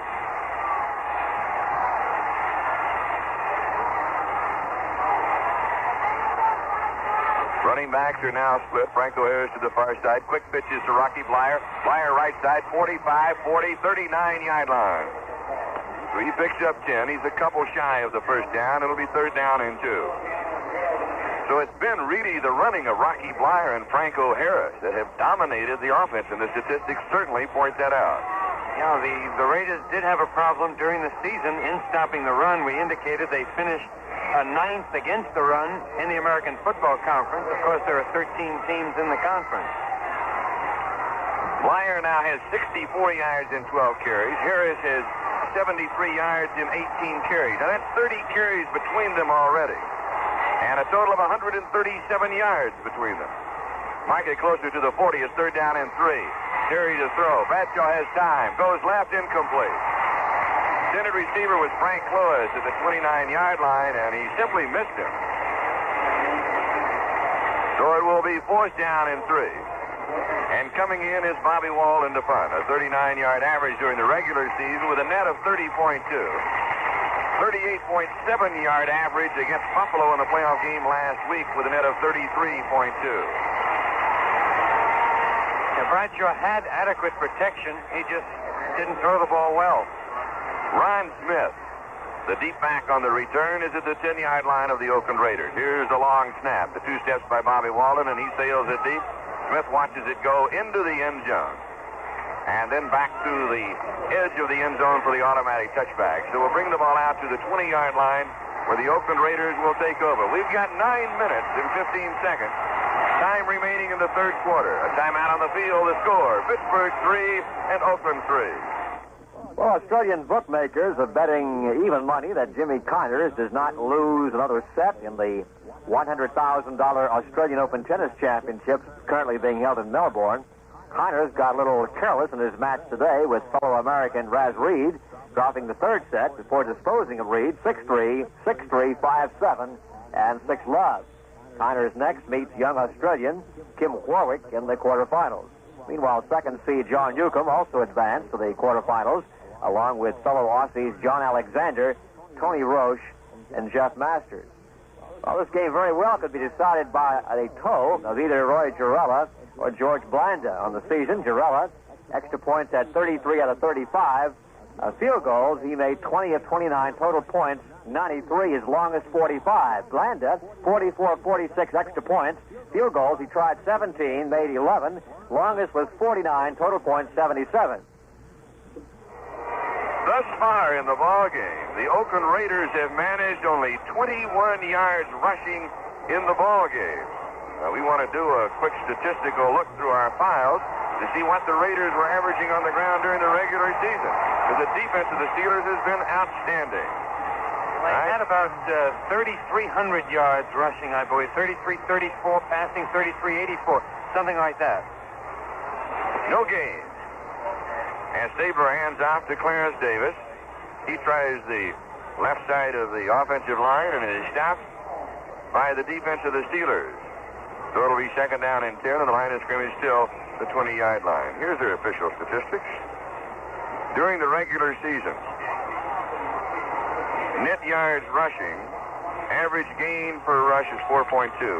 Oakland averaged 166 on the ground every outing. This is Marv Hubbard off the right side. He's got a couple of yards. So 166 a game. Well, it's a total of 23-34, not 33. Right. Of course. Yeah. And they've been held, and now there was a gain of a yard, so that's 22 yards rushing.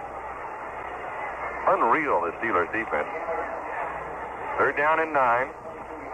Stabler to win it will have to go through the air. That becomes the obvious answer to the obvious question. And as those of you who have followed his career know that he can do that. Stabler under pressure, steps forward out of the pocket, fires. Biletnikoff pulls it down. He caught it just outside the 30, and that's where they will mark him. Is outside the 30. It is a first down. It's that close. Because he was coming back. Stabler had scrambled. There was a good pass rush on him. Biletnikoff was aware of where the first down marker was. However, I thought that he had come back toward the line of scrimmage and didn't get the first down. The official ruled that he did have the first down. Charlie Davis comes in, or the Charlie Smith comes in. Clarence Davis comes out for the Oakland Raiders. That change in the offensive backfield. At the 30-yard line, Oakland own territory, first and 10. High ball game, 3-3. Stabler to throw, being pressured. All alone is Cliff Branch at the 45. He is cut down at the 49-yard line. Mel Blunt and Jack Ham finally stopped him. Well, see, that's what happens when you have a receiver like Cliff Branch who can run that 100, or who has run the 100. Let's put it that way in 9-2. I doubt if he could do it right now. But those receivers become very nervous. The defenders become nervous, and Blount was just way off the line of scrimmage, giving him all the room in the world. He has run the 9-2 outdoors. Indoors, one of the co-holders of the world indoor record is Cliff Branch at 9-3. Stabler to throw. He goes deep. Cliff Branch cannot pull it down at about the 9-yard line. Mel Blunt was there for the Steelers. Blunt thought he had it also. He had good position on Branch on the play. The ball was slightly underthrown, but Blunt couldn't get a piece of it. All right, second down and 10. The ball back at the Oakland 49-yard line. The co-holders with Cliff Branch of the world indoor record at 9-3, in case you're interested, are Don Quarry of Jamaica in 71, Carl Lawson of Jamaica in 71, Don Quarry of Jamaica in 72, and then Cliff Branch of Colorado in 1972. Takes care of all the track buffs around the world. Second down 10. Banaszak, maybe 2 yards. Goes to the 49-yard line of the Steelers, and it'll be third down and 8 yards to go. Joe Green, Glenn Edwards for the Steelers make the stop. I don't know how John Madden does it, or more specifically why he does it, why he's standing down there in a short-sleeve shirt when I wish I had my leather jacket like you, Tom. I'm cold. He has a very low threshold of pain. Is that it? Or is it a high threshold? Or a high temp. Right now, he's up for the game, but he's got to feel this cold. He always wears the short-sleeve shirt, too. Third down and 8. Stabler to throw from the Steelers. 48-yard line complete. Biletnikoff has it at the 39-yard line of the first down. Mel Blunt making the tackle on Fred Biletnikoff, the number 5 receiver in the AFC. Regular season got 42 for 593 yards and 7 touchdowns. Last week against Miami, 8 receptions, 122 yards and a touchdown. He's magic. And you know, it's not by accident. It's not because he has great ability. Do you know that he goes out before every practice and runs before practice, before the meeting, which is very remarkable for a guy who's been around as long as he has. He has 3 receptions for 45 yards. Stabler goes to Branch deep in the corner. He's there. He has it. 80-yard drive in 8 plays. Cliff Branch beating Mel Blunt. That's why Blunt was laying off.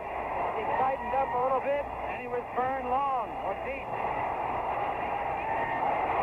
The Raiders now lead it by a score of 9-3 with the extra point upcoming. An 80-yard drive in 8 plays.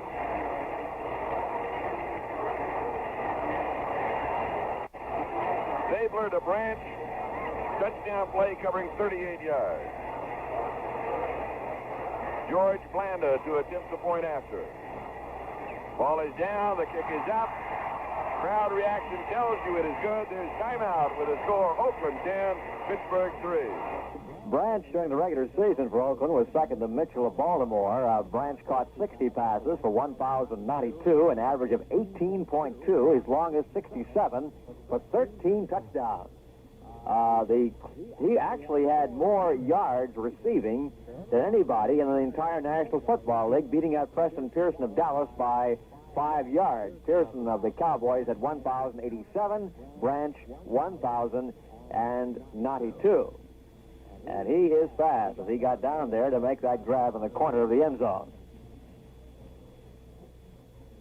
We'll be going back to more action, the kickoff, in just a moment. Here's an item from Hobart, Australia. American Huey Long has won the Australian yacht race. That's Sydney to Hobart for the 3rd time in the yacht on the 3rd. The 79-foot yacht spurs strong winds, bad light conditions, nearly all the way to win, as he said, in Hobart, Australia.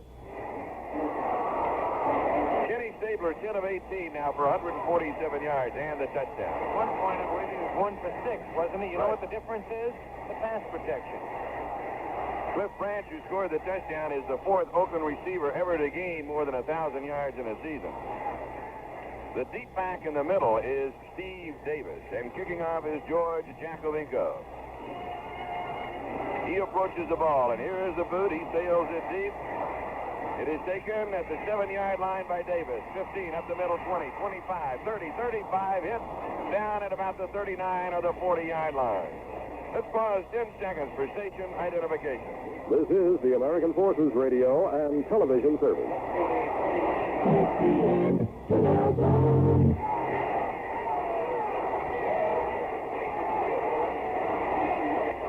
This is Charlie Jones, Sam DeLuca. We've got 4 minutes and 56 seconds remaining in the 3rd quarter. The Raiders now lead it 10-3. The Steelers have the ball on their own 39-yard line. Bradshaw gives to Franco Harris. He breaks loose to the 45-yard line. So a gain of 6 more for Harris, and it'll be 2nd down and 4 yards to go. So Bradshaw is not coming back immediately to the air, and I almost suspected that he might in this situation because his team has been proven time and time again most dangerous offensively after they have been scored on. There's no doubt about it, but again, he has been running the ball effectively, and I'm sure we're going to see some more passing, but he's not going to forsake that ground game entirely. Larry Brown is tied in on the left side, edges out just a bit. He gives the ball to Blyer. Blyer off the left side, 50, 45, 40-yard line of the Raiders, inside the 35, and is written down at the 32-yard line of Oakland, where Pittsburgh has a 1st down.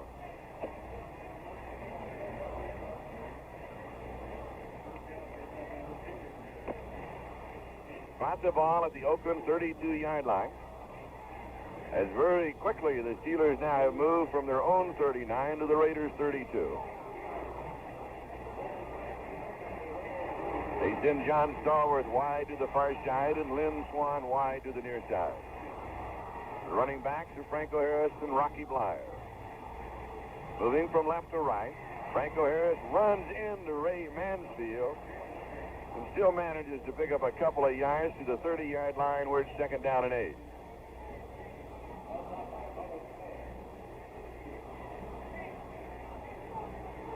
Quarterback would like to call his game. He would like to pass when he wants to pass or when he feels it's appropriate, and would prefer not to be dictated to by the defense. And of course, as long as you are running the ball effectively, you have that option. And also providing you're not behind by too many points, and the Steelers still aren't behind by too many points. Rocky Blyer, quick opener up the middle. He goes to the 21-yard line. 22-yard line, the official spotted. It'll be close to the 1st down. No, they mark it again at the 21, and that should be the 1st down. So it has been the passing arm of Kenny Stabler in the 2nd half, and it has been the ground attack of the Pittsburgh Steelers. As Sam mentioned earlier in the ball game, the Oakland Raiders in the AFC were number 1 in total offense, number 2 in rushing offense, and number 3 in passing offense, and they had averaged 25.5 points a game. The Steelers, number 1 in rushing offense, number 1 in total defense. Here comes Rocky Bleier, left side. He's tripped up, has a couple of yards. Number 1 in pass defense and number 2 in the rushing defense. In fact, in total defense, the Steelers are number 1 in the NFL and number 1 in pass defense in the National Football League. And the statistics of the regular season certainly have been borne out by what we've seen here this afternoon.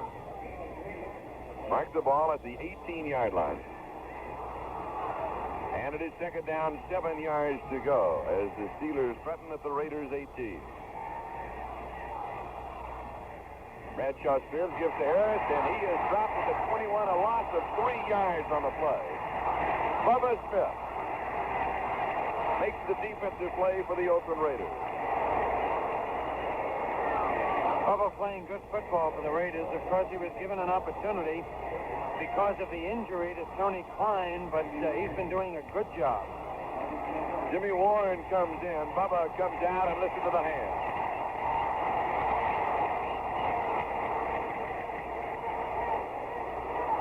Third down and 10. The Oakland 21-yard line. Running backs are closed to the weak side. Bradshaw to throw. He fires. Complete at the 9-yard line to John Stallworth. And it's a first down. Well, that one was right on the button, and he had plenty on the football. And, of course, he's throwing against 5 defensive backs in that situation. The Raiders were going with 3 defensive linemen. The Raiders and the Steelers, for that matter, don't use that 3-man front very often. I don't believe the Steelers use it at all, except in passing situations. At the 9-yard line of Oakland, first down, goal to go. 25 seconds remaining in the quarter. Frank O'Hara is just leaning into a pile of humanity. Has maybe a yard to the 8, and it'll be second down and goal to go. Frank Bradshaw put his hands to his head after the play, or as Harris was being brought down, and said, gosh, why didn't he break to the outside? Because there was running room to the left. At the 8-yard line, clock moving, 11 seconds now remaining in the third quarter. Second down, goal to go.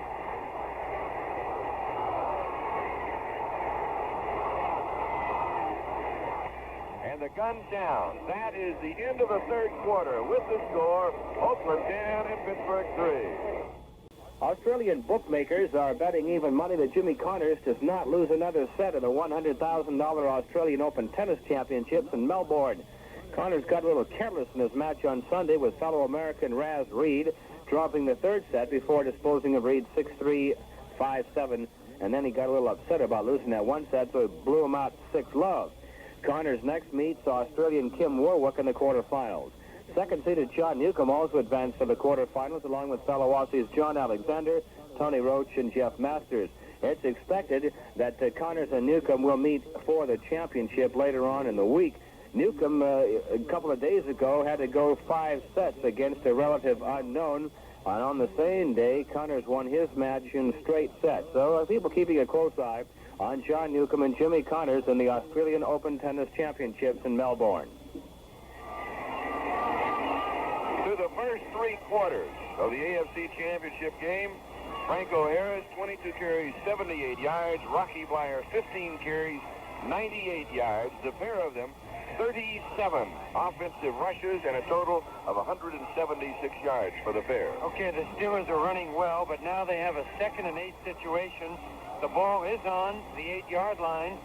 What do you do now? Because it gets awfully tough to get yardage down and put that close to the goal line. This might be the time when he should go to the air, despite the fact that they have been running effectively. You've got to change up. You can't become predictable either when you're a quarterback or when you're running that offensive unit. When play resumes, the line of scrimmage, the 8-yard line of Oakland. It'll be second down, goal to go for the Pittsburgh Steelers, and they trail in the ball game by a score of 10-3. They have trailed before at 3-0, tied at 3-3 at the half. And now it's Oakland 10, Pittsburgh 3. Now we're set to go as John Stallworth is wide to the near side. Len Swan is wide to the far side. The running backs are split. Bradshaw's the quarterback. The tight end is Larry Brown. Spin, give to Franco Harris up the middle. Touchdown, Steelers. Franco Harris capping the 61-yard drive in 9 plays. And now only the extra point attempt of Roy Girella remains to tie it up again. But don't forget, last week, Girella missed 2 of 4 extra point attempts. He hit on 2 of 2 field goals, but only 2 of 4 extra points. I don't think Harris was touched as he went over the goal line. He just went right up the middle. There may have been an arm or two, but that was it. Nobody with a clean, solid shot. Bobby Wall in the hole. Here is the snap. The ball is down. This one is up. And it is good, and we're now tied once again. The Steelers 10, the Raiders 10. We've got 14 minutes and 57 seconds remaining of the championship game of the AFC. Well, you mentioned that Girella had missed 2 extra points last week. If he had missed that one, I think he might have been looking for another job after missing the field goal early in the game, because now, again, that takes on added significance. And also the block of a George Blanda field goal attempt. All right, Franco Harris going in for the touchdown from 8 yards out, capping a 61-yard drive in 9 plays with 14:57 remaining here in the 4th quarter. The extra point is good, and we've got a 10-10 ball game. Oakland, by the way, has won 6 of 7 playoff games at home. And when we were talking with Mr. Rooney at halftime, he was also pointing out, as you did, Sam, that the home field is a decided advantage. And as he also said, maybe the players won't admit it, but it's there. No question about it. Now Girella getting set to kick off. It is short. It is fielded by Banaszak on a hop, and then he drops the ball. It is now picked up by Harold Hart. And he is smothered at the 27, maybe the 28-yard line of Oakland. Dave Dalby is now the offensive center. Upshaw and Beeler are the guards. Art Shell and John Vella, the offensive tackle. Well, the players will never admit that emotion is ever a factor in the outcome of a football game, but it has to be. It just has to be. When you're at home and the crowd is cheering, the adrenaline flows just a little bit more freely. Oakland now from their own 27-yard line. Here is Hubbard, and he is swinging to the right side and is dropped at the 23. A loss of 4 on the play. It'll be 2nd down 14 as L.C. Greenwood and the strong safety Mike Wagner were there for the Pittsburgh Steelers.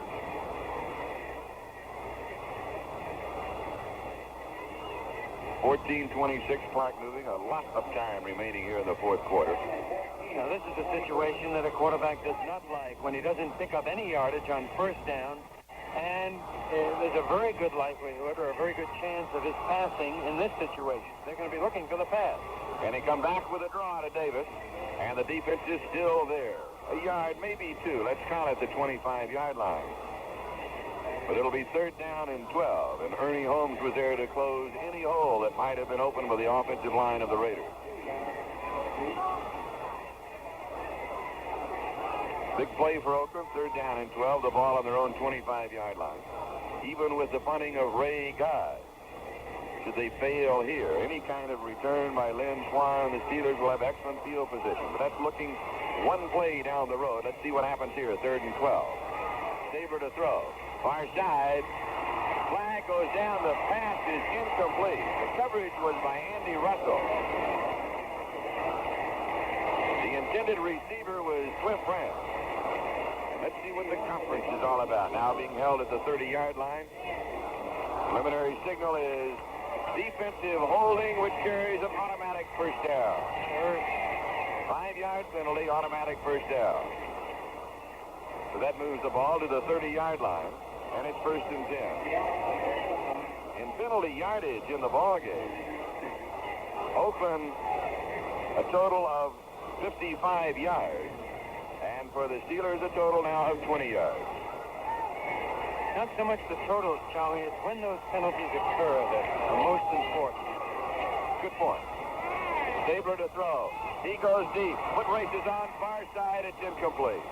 He was looking to Cliff Branch, the speedster again, and this time Mel Blunt had to be playing 10 yards off of him.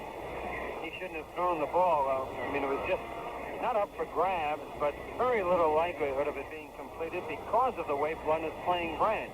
He's expecting help from the linebackers, and they have been helping out, and Blunt is laying off. So it's unlikely that you're going to complete that long bomb down the sideline. 13 minutes, 22 seconds remaining in the ball game. It is tied. Pittsburgh 10 and Oakland 10. At the end of the first quarter, the Raiders led it 3-0. It was 3-3 at the half. 10-3 Oakland. Here's the pass near side. Interception, 34-yard line. Jack Ham, he's to the 50. He's to the 10. He is down at the 9-yard line. For Jack Ham, that is his second interception of the ball game. Well, they looked in the wrong direction because the Steelers were blitzing two linebackers, and he looked to the side where they weren't. But Ham was the one linebacker that wasn't coming, and of course he picked off the play. Ideally, in that situation, the quarterback wants to go or throw into the area that the blitzing linebacker has vacated. Last week against Buffalo, the Steelers did not have an interception. During the regular season, Jack Ham had 5. He has 2 in this ballgame. Now we're set to go. Pittsburgh at the Oakland 9-yard line. First down and goal to go. Bradshaw fake, goes to the air. Incomplete. He was swinging Rocky Blyer into the corner of the end zone. And was there a flag drop? He had Blyer, too. He just overthrew him, but Blyer was free and clear. There was a flag drop. And after the conference, the penalty will be against the Oakland Raiders, splitting the distance. We'll go now to the 4-yard line, just inside the 4-yard line. An interference penalty called on Oakland, and it's first down goal to go at the 4.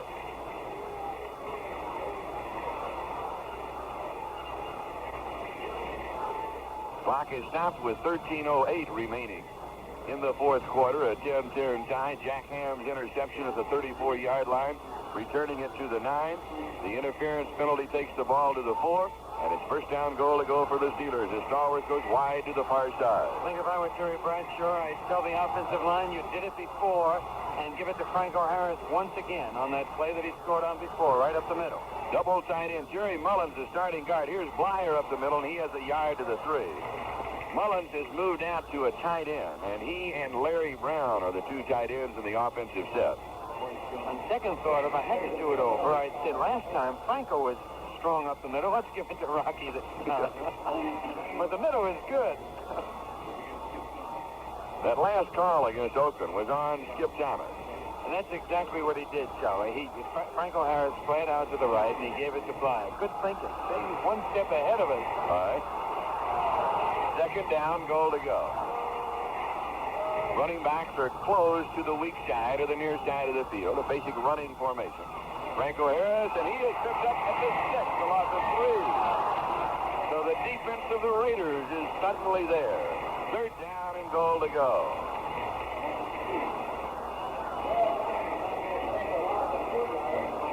Yardage gets tough in this situation. You no longer have 4 or 3 or 5 defensive linemen. In this situation, you have 10 or 11. Everybody is up there.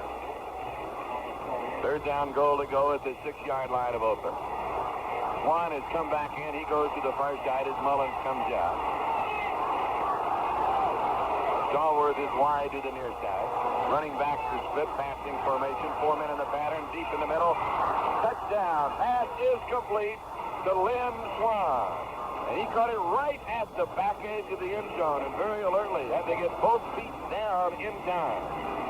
Swan's last year as a senior at USC, he, by the way, was a babysitter for the O.J. Simpson. Is that right? One of the weaknesses of Art Hoffman. Thank you, Art.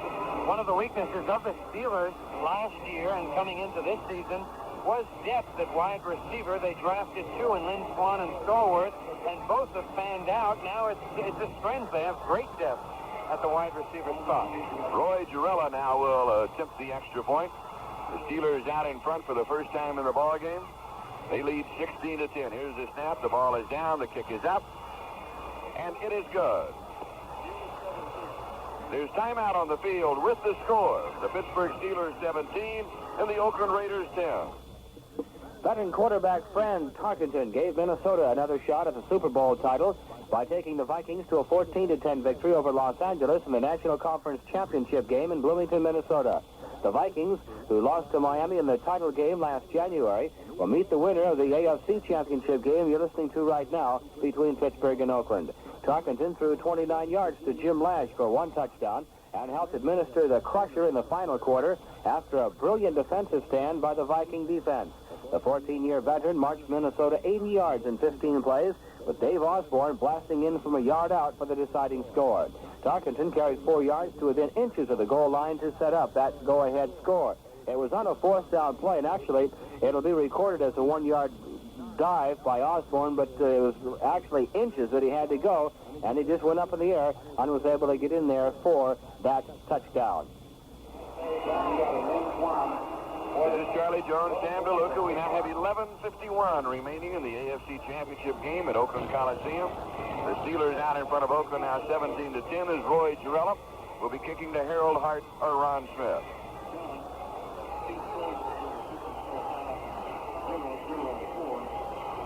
$54,004 were the total seats sold for the championship game. 400,004? That's right. Well, I was getting it as I was giving it. Here's the kick. And just a little over 400 no-shows. Taken 3 yards deep in the end zone by Ron Smith. The left return out to the 10. And is it? And spun down at about the 15-yard line. So Oakland will be moving on offense now at their own 15-yard line, first down. With 11:42 remaining in the game and trailing for the first time 17-10.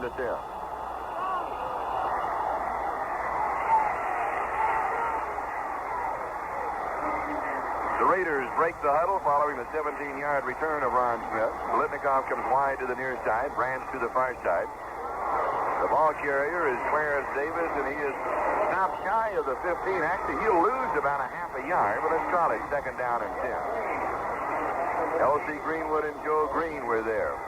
Sam, we have talked in the past about the schedule that the Steelers had. In fact, we said before the New England game, which we covered for NBC television, that no one really knew how good they were because they hadn't played anybody. They did not defeat during the regular season a team that played above 500 football. Stabler rolling left, firing down the sideline, and the pass is caught. It is complete at the 31-yard line to Cliff Branch. And it's a first down for Oakland. Mike Wagner, the strong safety, was there for Pittsburgh.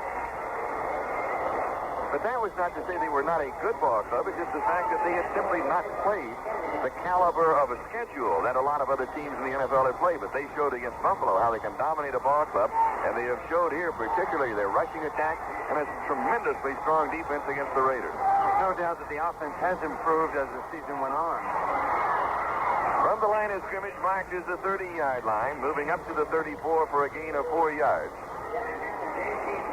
Was Clarence Davis, so it'll be 2nd down and 6. Jack Ham and J.T. Thomas make the tackle for the Steelers. Oakland rushing, is that right? 19 carries, and they have been held to 27 yards rushing. What was that average? 166, 167 each? 27 yards rushing. Dennis Mnuchin, statistician spotter. Art Hoffman working with us today. All right, Stabler back to throw. Pass is caught at the 50-yard line. It's deep for him, it's Cliff Branch, but he has caught it down at the 23. Jack Lambert, the middle linebacker, had the angle on him, a 43-yard play from Ken Stabler to the 9-2 speedster, Cliff Branch. Branch with a touchdown catch in this ball game. Now for the complete season has 15. 13 regular season, 1 last week and 1 here. And speaking of his speed, his 60-yard indoor best was 5.9. Fine tackle by Jack Lambert, the middle linebacker, who is way downfield, and he was the only stealer between Branch and the goal line. Tough situation for a linebacker in the open field like that to bring down a guy with Branch's speed. He did it. Stabler to throw. Good protection. Fires to the far side. Branch on a comeback pattern. As the defender slips on the play, has it at the 13-yard line where he's out of bounds. Branch handed Bob Hayes his only 40-yard loss in 15 pro races last season. And he can fly. Marks the ball at the 12-yard line where it is 1st and 10. So the Raiders trying to put together an 85-yard drive. This being their 6th play. He started back at the 15, and we've got 9:17 remaining in the ball game. The Steelers lead it 17-10. And that was Jim Allen in at cornerback now for Mel Blount, and I guess the reason is the fact that Blount had not been doing the job against Branch. Stabler goes to the left side again. The pass is complete at the 9-yard line. Jack Lambert is there to check Clarence Davis, who came out of the backfield to catch it. Maybe the 8. Let's see where the officials spot the ball. They'll mark it at the 8-yard line, a gain of 4. So it is 2nd down and 6 at the Steelers' 8-yard line. So they are testing the defensive right side of the secondary. Yes. That would be now Jim Allen, the rookie from UCLA, taken in the 4th round of the draft. The free safety, Glenn Edwards, and then Jack Lambert and Andy Russell, the linebackers, dropping into those zones. You just can't play this game scared, Charlie, and that's the way Mel Blount was playing it. But when you play against the Cliff Branch, you've got to at least be a little bit nervous. Hubbard up the middle, busting one tackle, but getting only a yard or 2 to the 6, where it'll be 3rd down and 4 yards to go for the 1st down at the 6-yard line of Pittsburgh. We've got 8 minutes and 12 seconds remaining in the quarter. We'll keep an eye on the clock for L.C. Greenwood and Jack Lambert of the Steelers making the tackle. The officials say no, it's at the 7. So it is 3rd down and 5. Now the choice is going through the coach's head, John Madden. If we fail here, do we take the 3 points? Do we go for the field goal? 7:58, clock moving? I would say definitely. Always take it. Definitely. All right. 7-yard line of the Steelers. Stabler rolling left under lots of pressure. And he's just throwing it away. He was avoiding a loss, and the Steelers are going to be screaming. And he must have missed any kind of an intended receiver as Ernie Holmes and Dwight White had chased him almost to the 30-yard line. He must have missed a black jersey on the far side by at least 15 yards. Joe Green, he helps those defensive linemen alongside of him because there's no doubt that he's upsetting the Raider offensive lineman. In fact, in passing situations, he doesn't even get down in a 3-point stance. He sort of lines up, and he's moving back and forth, just making no bones about the fact that he's intent on getting the passer. George Blanda now with a field goal attempt from 24 yards out, and it is good. There's a timeout on the field with the score now, Pittsburgh 17 and Oakland 13. Los Angeles quarterback James Harris summed up the Rams' 14-10 defeat to the Minnesota Vikings in just a few words. He said it was just one of those days. He said things just didn't go our way. We made just too many mistakes to go away with the victory, so we got beat by a good football team.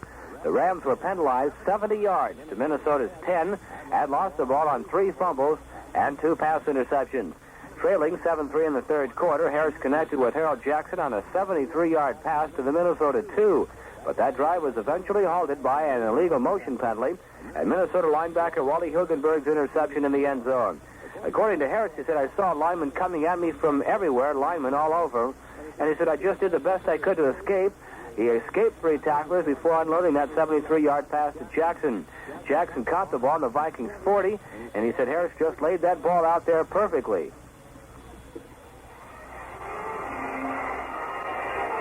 This is Charlie Jones, Sam DeLuca, with 7:42 remaining in the game. The Steelers now lead 17-13. Steve Davis and Mel Blount are the 2 deep backs. Is George Jakovinko, the rookie from Syracuse, is kicking off. He approaches the ball. A squib-type kick at his low, taken away onto the up back to the 25. On the return to the 30, to the 40, to the 45, to the 50-yard line is Preston Pearson. So Pearson, who is normally one of the 3 deep backs on the kickoff return, was up amongst the wedge about 15 yards in front of Davis and Blount for this kind of a short kick situation.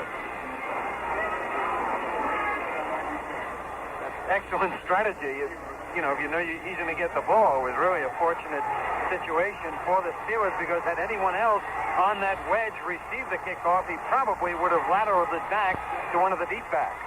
All right, they spot the ball at the Raiders' 49-yard line. Pittsburgh in possession, 1st down. 7:33 time remaining. Rocky Blyer takes the handoff, and he is spun under by Bubba Smith. A gain of a couple to the 47, so it'll be 2nd down and 8 yards to go.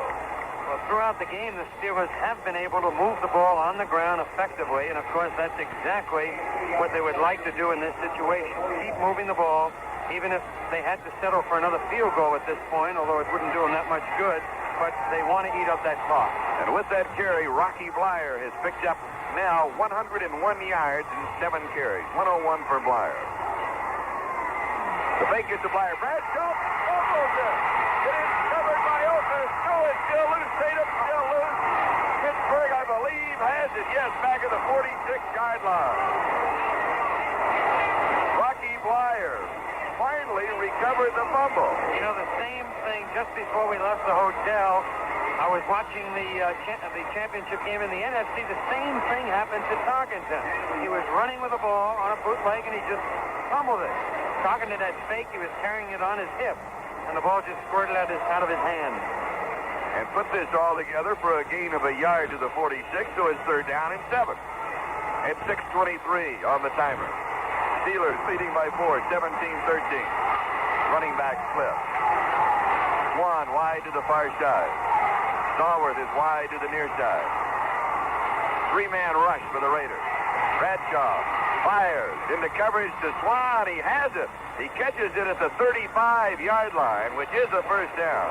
He was then pushed back to about the 40, but they'll spot it at the 35-yard line. First down.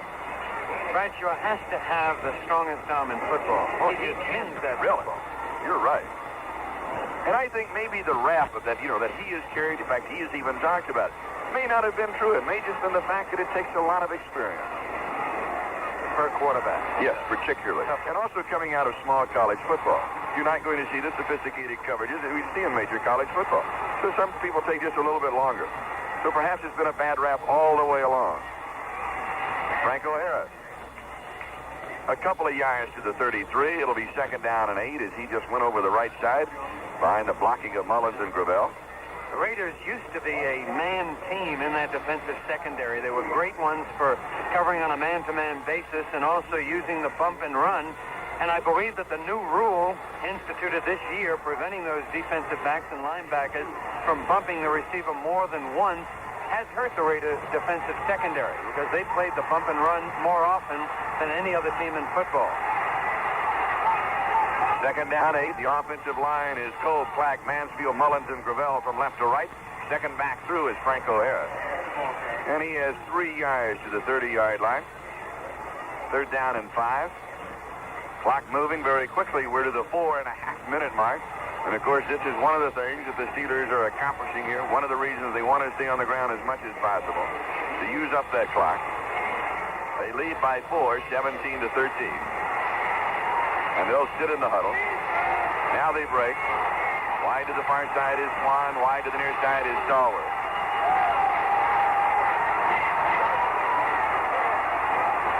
Bradshaw taking all kinds of time. His tight end Larry Brown edges out. The defense is set. He goes back to throw. Being chased. Heads for the near side. He's at the 42-yard line. He is throwing it deep in the end zone into the band. Now he was jumping the ball off. He was avoiding a loss. Stallworth was in the end zone. But Bradshaw with that tremendous right arm, he wasn't trying to complete the touchdown. He was just avoiding any kind of loss. He hit the band that is what? Hit the trombone 6 yards behind the end zone. All right, bring it back to the 30-yard line. It's 4th down and 5. Because when a quarterback is scrambling like that, he frequently overthrows the receiver because of the added impetus that the running effect gives him as he's moving toward the line of scrimmage. All right, now the line of scrimmage, the 30-yard line. Bobby Walden is in to punt. A field goal attempt from there would be 47 yards. He goes right for the corner. It goes into the end zone, breaks the plane of the end zone, then bounces back into the field of play, and they will rule it a touchback because it hit into the end zone, breaking the plane of the goal line. That was an important kick. Had he been able to get it out of bounds, it would have been a big advantage to the Steelers. Here's a timeout with the score, Pittsburgh 17, Oakland 13. This is one thing that has become more and more prominent in the National Football League this year. That's fumbles by quarterbacks, not when they're hit trying to pass, but when they're running with a football. A lot of backs are doing that now. You hear the old phrase, well, he's carrying that ball like a loaf of bread, meaning that he's carrying the ball out away from his body. And that's what happened to Bradshaw on that play. And what happened was he just made contact with his thigh as he was running the ball, just popped that thing right out of there. The same thing happened to Fran Tarkenton of the Minnesota Vikings in the National Football Conference Championship game earlier in the day. He was rolling out, decided to run with the ball, and all of a sudden he was looking for it, and it's almost unbelievable to realize how many different directions that football can bounce once it's on the ground, especially on natural turf. You really can't imagine until you can see it, and then sometimes then you can't even believe it, how many different directions that ball can bounce after it appears that somebody has come up with it. This is Charlie Jones, Sam DeLuca with 3:41 remaining in the ballgame. The Raiders have the ball first down their own 20-yard line. Does this remind you of something? Last week against Miami? Here we go again. Similar situation. Wonder how tough the Steelers are to run against. The Raiders have picked up only 29 yards rushing and 20 carries. Pass far side. Bob Moore, the tight end, was there, and he is out of bounds. Well, the Raiders should have known that because last week against the Bills, the Steelers limited O.J. Simpson to 49 yards on 15 carries. That's tough. Listen to this. The Raiders' longest run from scrimmage, 4 yards. And, of course, that puts great pressure on the quarterback, on Kenny Stabler, when you don't, or when you can establish that effective running game. Out of bounds at the 27-yard line on the reception by Bob Moore. Second down, 3. Stabler on a busted play is dumped right at the line of scrimmage. So it'll be third down and 3, and the ball still at the 27-yard line. 3:26, and the clock is moving. Time remaining. Jack Ham and Joe Green were there for the Steelers. That hurt the Raiders. It looked as if Stabler started to move back from the center before he had the football, perhaps moving back too quickly. All right, a change of running backs. Charlie Smith is in. Caught a touchdown pass last week. Pete Banaszak is in. Third down, 3, 27-yard line open. Now exactly 3 minutes remaining. Stabler with a blitz on. Just throws it up for grabs, and it's incomplete. That's the way the Steelers like to blitz. They don't like to do it too often. They want to pick and choose their time to blitz, and that time they did it extremely well. Jack Lambert is tough. Yes, he's the rookie from Kent State. L.C. Greenwood was almost like a delayed blitz for Lambert. He waited for a moment, and then he came. There are a number of ways that a linebacker will blitz. Sometimes he'll make no bones about his intention. Other times he'll try to catch the offensive line off guard. Perhaps knowing that 2 men are going to be on Joe Green, he would delay, allowing the guard to block down on Green, who was over the center, and then shoot in. Fourth down, 3. Here's the punt by Ray Guy. Lynn Swan, 34-yard line. Swan to the 40, the 45, and then down around the 48-yard line. 2:45 time remaining.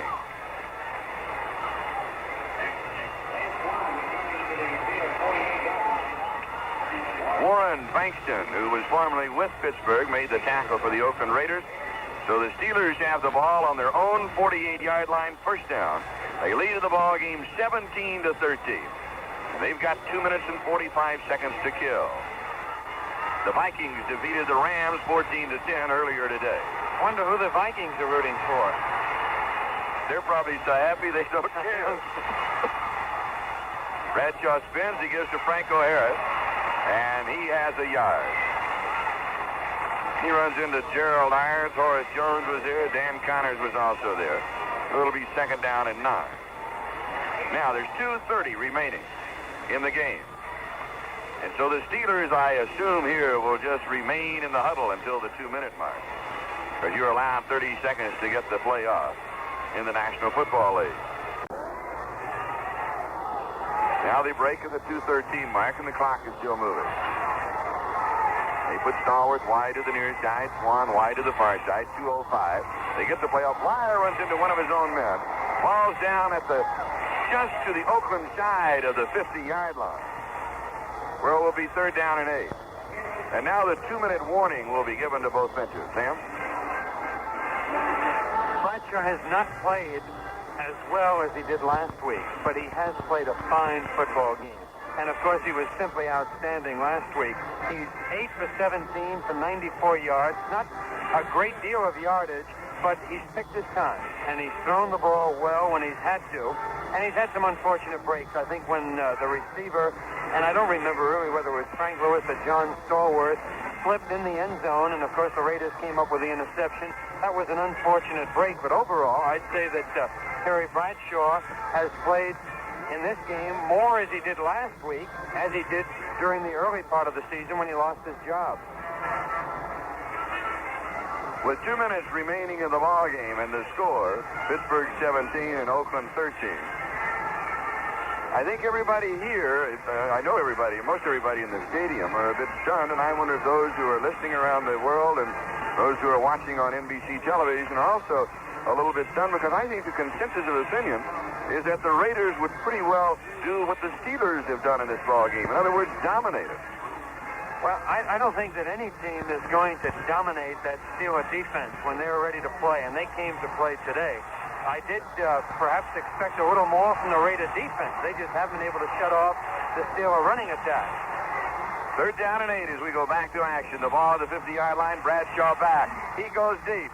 Has a man there. It is Swan, incomplete. 12-yard line. He was being edged down the sideline by Skip Thomas. He is going to complain that he was being edged right out of the field of play.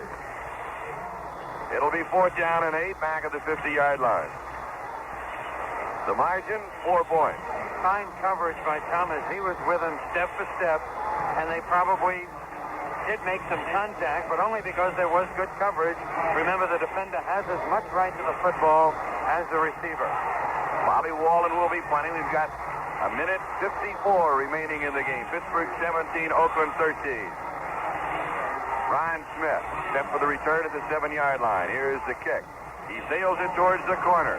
Smith goes there. It goes into the end zone, through the end zone for the touchback. So bring the ball out to the 20-yard line, where the Raiders now have 1:48 on the clock. And again, he was aiming for the coffin corner, and it would have been a tremendous advantage to the Steelers had he been able to get it out of bounds on the 5 or 6-yard line, because it once again puts pressure on the offensive unit. It causes them to play a different type of game than when they have the football on the 20-yard line. And with the margin 17-13, of course, a field goal will not suffice. They'll have to go for the touchdown. Stabler to throw. 3 men on the pattern. He goes deep over the middle. It is complete. 38-yard line to Cliff Brandt. 1st and 10. 1:36 remaining. Glenn Edwards and Mike Wagner were there. The Steelers in the prevent type defense dropping back. They will give you the short passes, of course, as everybody knows. They're working primarily against the clock. 1:22, the clock is moving. Oakland at their own 38-yard line. Saber sends 5 men out. He's being harassed, and he is sacked at the 27-yard line. Joe Green and L.C. Greenwood were there. Flag has been dropped at the 49-yard line. The Steelers are complaining. The penalty will go against Pittsburgh. Listen to the crowd here in Oakland.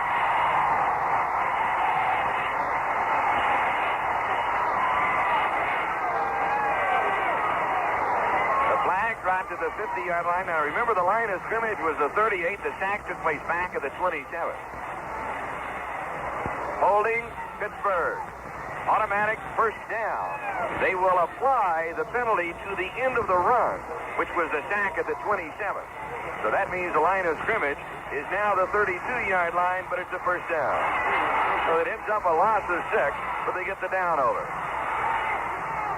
Stabler rolling left. He goes deep to this side, and it is intercepted. Coming on the return is J.T. Thomas. He's to the 35. The 30 reverses his field inside the 25 to the 24-yard line. J.T. Thomas, in his 2nd year, the #1 draft choice of 1973. Dwight White just hugged Gene Upshaw, and I don't think he appreciated it. They're happy, and that defensive unit has a right to be happy because they've been the ball game. The defense for the Steelers has been the deciding factor today. The ball will be placed just inside the Oakland 25-yard line, where the Steelers have a 1st down.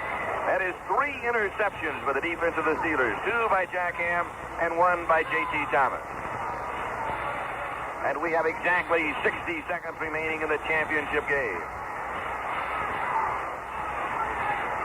Now we're set to go. Bradshaw gives to Blyer. Blyer a slow sweep to the right. Then he cuts back. And he picks up around 4 yards on the play to the 21. So it'll be 2nd down and 6, and the Raiders will take a timeout to stop the clock. And we've got 52 seconds remaining in the game, and some of the Oakland partisans now start to head towards home. But Sam, as you have seen and as I have seen throughout the years, an awful lot of things can happen in 52 seconds. The Steelers, of course, hope that they don't, and the Oakland Raiders hope that they do. One thing that they're running back, whoever does carry the ball, and you can be sure that somebody will be running with a football, is thinking of, I'm going to hold on to it. He's going to wrap both arms around it and, of course, do anything but fumble it. On that last offensive thrust by the Oakland Raiders, they were able to retain possession for only 48 seconds. The interception by J.T. Thomas coming at the 1-minute mark, and now the timeout with 52 seconds remaining. I was looking downfield, and I wasn't looking at Stabler when he released that football, but I didn't think that his arm was hit, but yet the pass was just thrown, poorly. It wasn't near any receiver, and it didn't have anything on it. Not thrown with the authority that he normally throws. That's particularly the type of authority that Terry Bradshaw has shown himself. No, and I didn't think there was a big rush on him.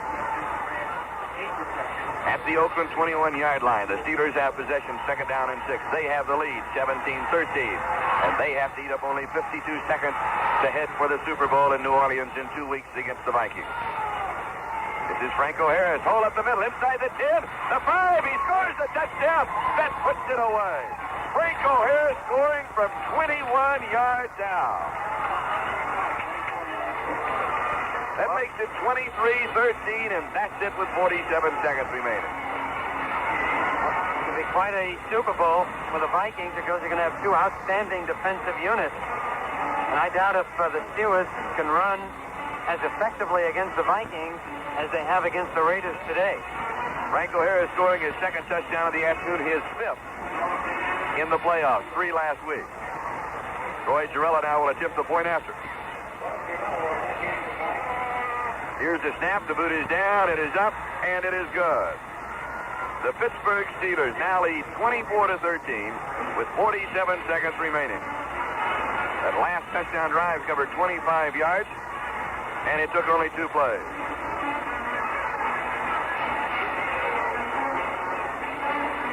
The Steelers 24, the Oakland Raiders 13. Sam. As the Raiders have to be disappointed. They're the team that has come so close so many times, the team that everybody fears in the National Football League, the team with supposedly the best personnel in football. But I've got to wonder at this point if John Madden was accurate when he said that this is his best Raider team.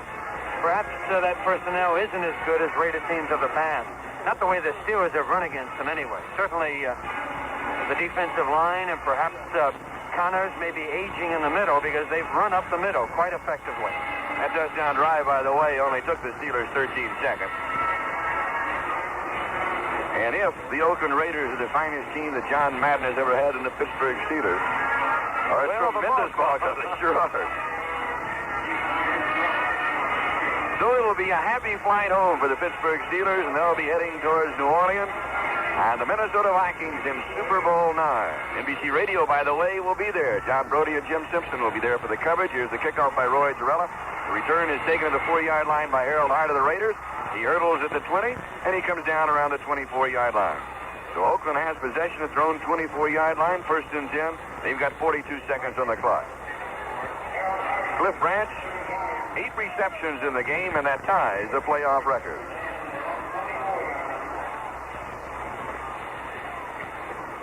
Well, when a quarterback is forced to throw, often you're going to have interceptions. And the Raiders have not been able to establish a ground game, and that put the pressure on Stabler, and hence the 3 interceptions and the ball game. Stabler's pass is incomplete, going to Marv Hubbard. So bringing it back to the 24, it'll be second down and 10. You've got 37 seconds remaining. It goes back again, Charlie, to what we talked about so often during the season, how a quarterback is so dependent on his supporting cast. Had the Raiders been able to run the ball effectively, the pressure on Stabler would have been diminished, and perhaps they would have been more effective. The Vikings are making their 3rd Super Bowl appearance. They lost to Miami 24-7 and to Kansas City 23-7. Stabler just dumps this one off. He's under pressure to Clarence Davis, and it was way short of him, only to stop the clock as L.C. Greenwood was there to deck him, and now to help him to his feet. We've got 33 seconds remaining in the game. Miami 24, Minnesota 7. That was Super Bowl 8. Sharkington scored from 4 yards out in that ball game. And the Kansas City 23, Minnesota 7. Osborne scored from 4 yards out. So Minnesota is 0 for 2 in the Super Bowl, Sam.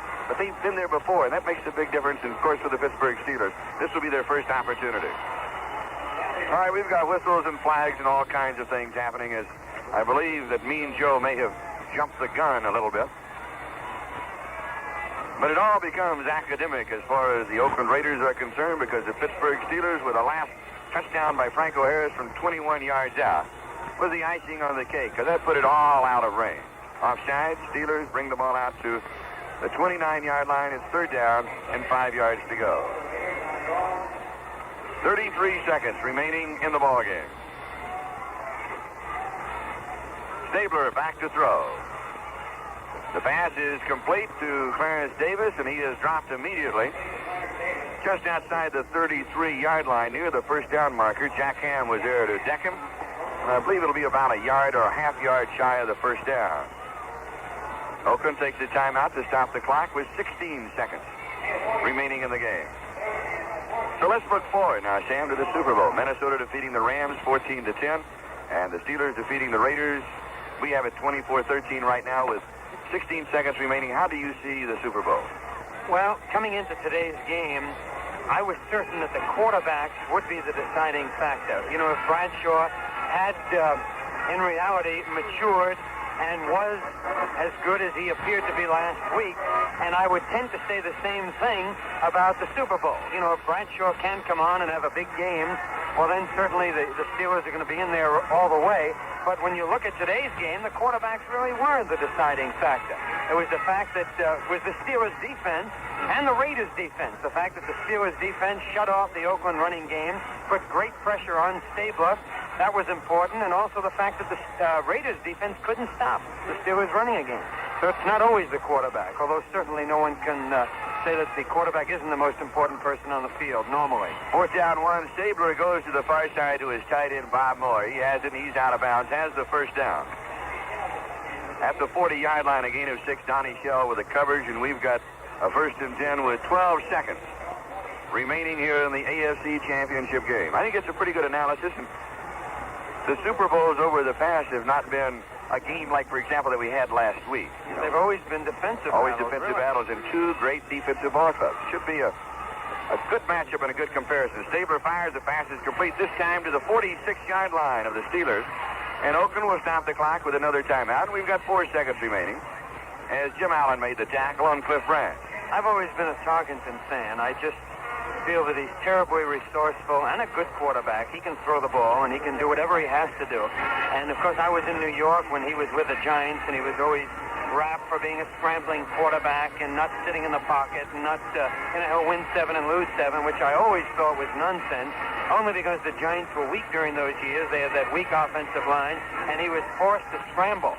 And I still can't help but think that the quarterbacks might be the deciding factor in the Super Bowl. The fact that the Vikings have been there before, that Tarkenton has a vast background of experience to go to. The ball at the 46-yard line of Pittsburgh. Stabler back to throw. Dumps it off on a screen. It is incomplete. Charlie Smith, the intended receiver. And that is it. As the clock runs out, the gun sounds. That is the end of the game. The Steelers are the champions. The final is Pittsburgh 24 and Oakland 13. Well, I think probably the key of this entire ball game is the fact, you take a look at the rushing statistics, Pittsburgh was well over 200 yards rushing, and Oakland was something like about 29 yards rushing, and that's for the whole ball game. And the problem there is that when you come up with statistics like that, the Steelers know the Raiders are going nowhere on the ground, so they can say, all right, fine, you want to run the ball, go ahead and do it, because we can stop that. So they set up for the pass, and of course, that made it very difficult for Kenny Stabler and the Oakland receivers to do too much, because the Steelers loaded up that defense to stop the pass, and they did that fairly effectively. Franco Harris with 111 yards rushing, Rocky Bleier with 99 yards rushing. So the two of them combined for almost the entire Pittsburgh rushing total. In fact, that very well could be the entire Pittsburgh rushing total, as the Pittsburgh Steelers have upset the Oakland Raiders in the American Football Conference Championship. Score once again in the American Football Conference Championship game at Oakland Alameda County Coliseum. The Pittsburgh Steelers 24 and the Oakland Raiders 13. That song seems so appropriate for the Raiders anyway. Old Lang Syne as they walked off the field. Another curious thing that I just saw. Terry Hanratty and Darryl LaMonica walking off with their arms around each other. The two now backup quarterbacks consoling each other, I guess. All right, so that's the story from the Oakland Coliseum as the Pittsburgh Steelers have defeated the Oakland Raiders. Early in the day at Bloomington, Minnesota, the Minnesota Vikings dumped the Los Angeles Rams 14-10. So it'll be the Pittsburgh Steelers and the Minnesota Vikings in the Super Bowl on January 12th in New Orleans.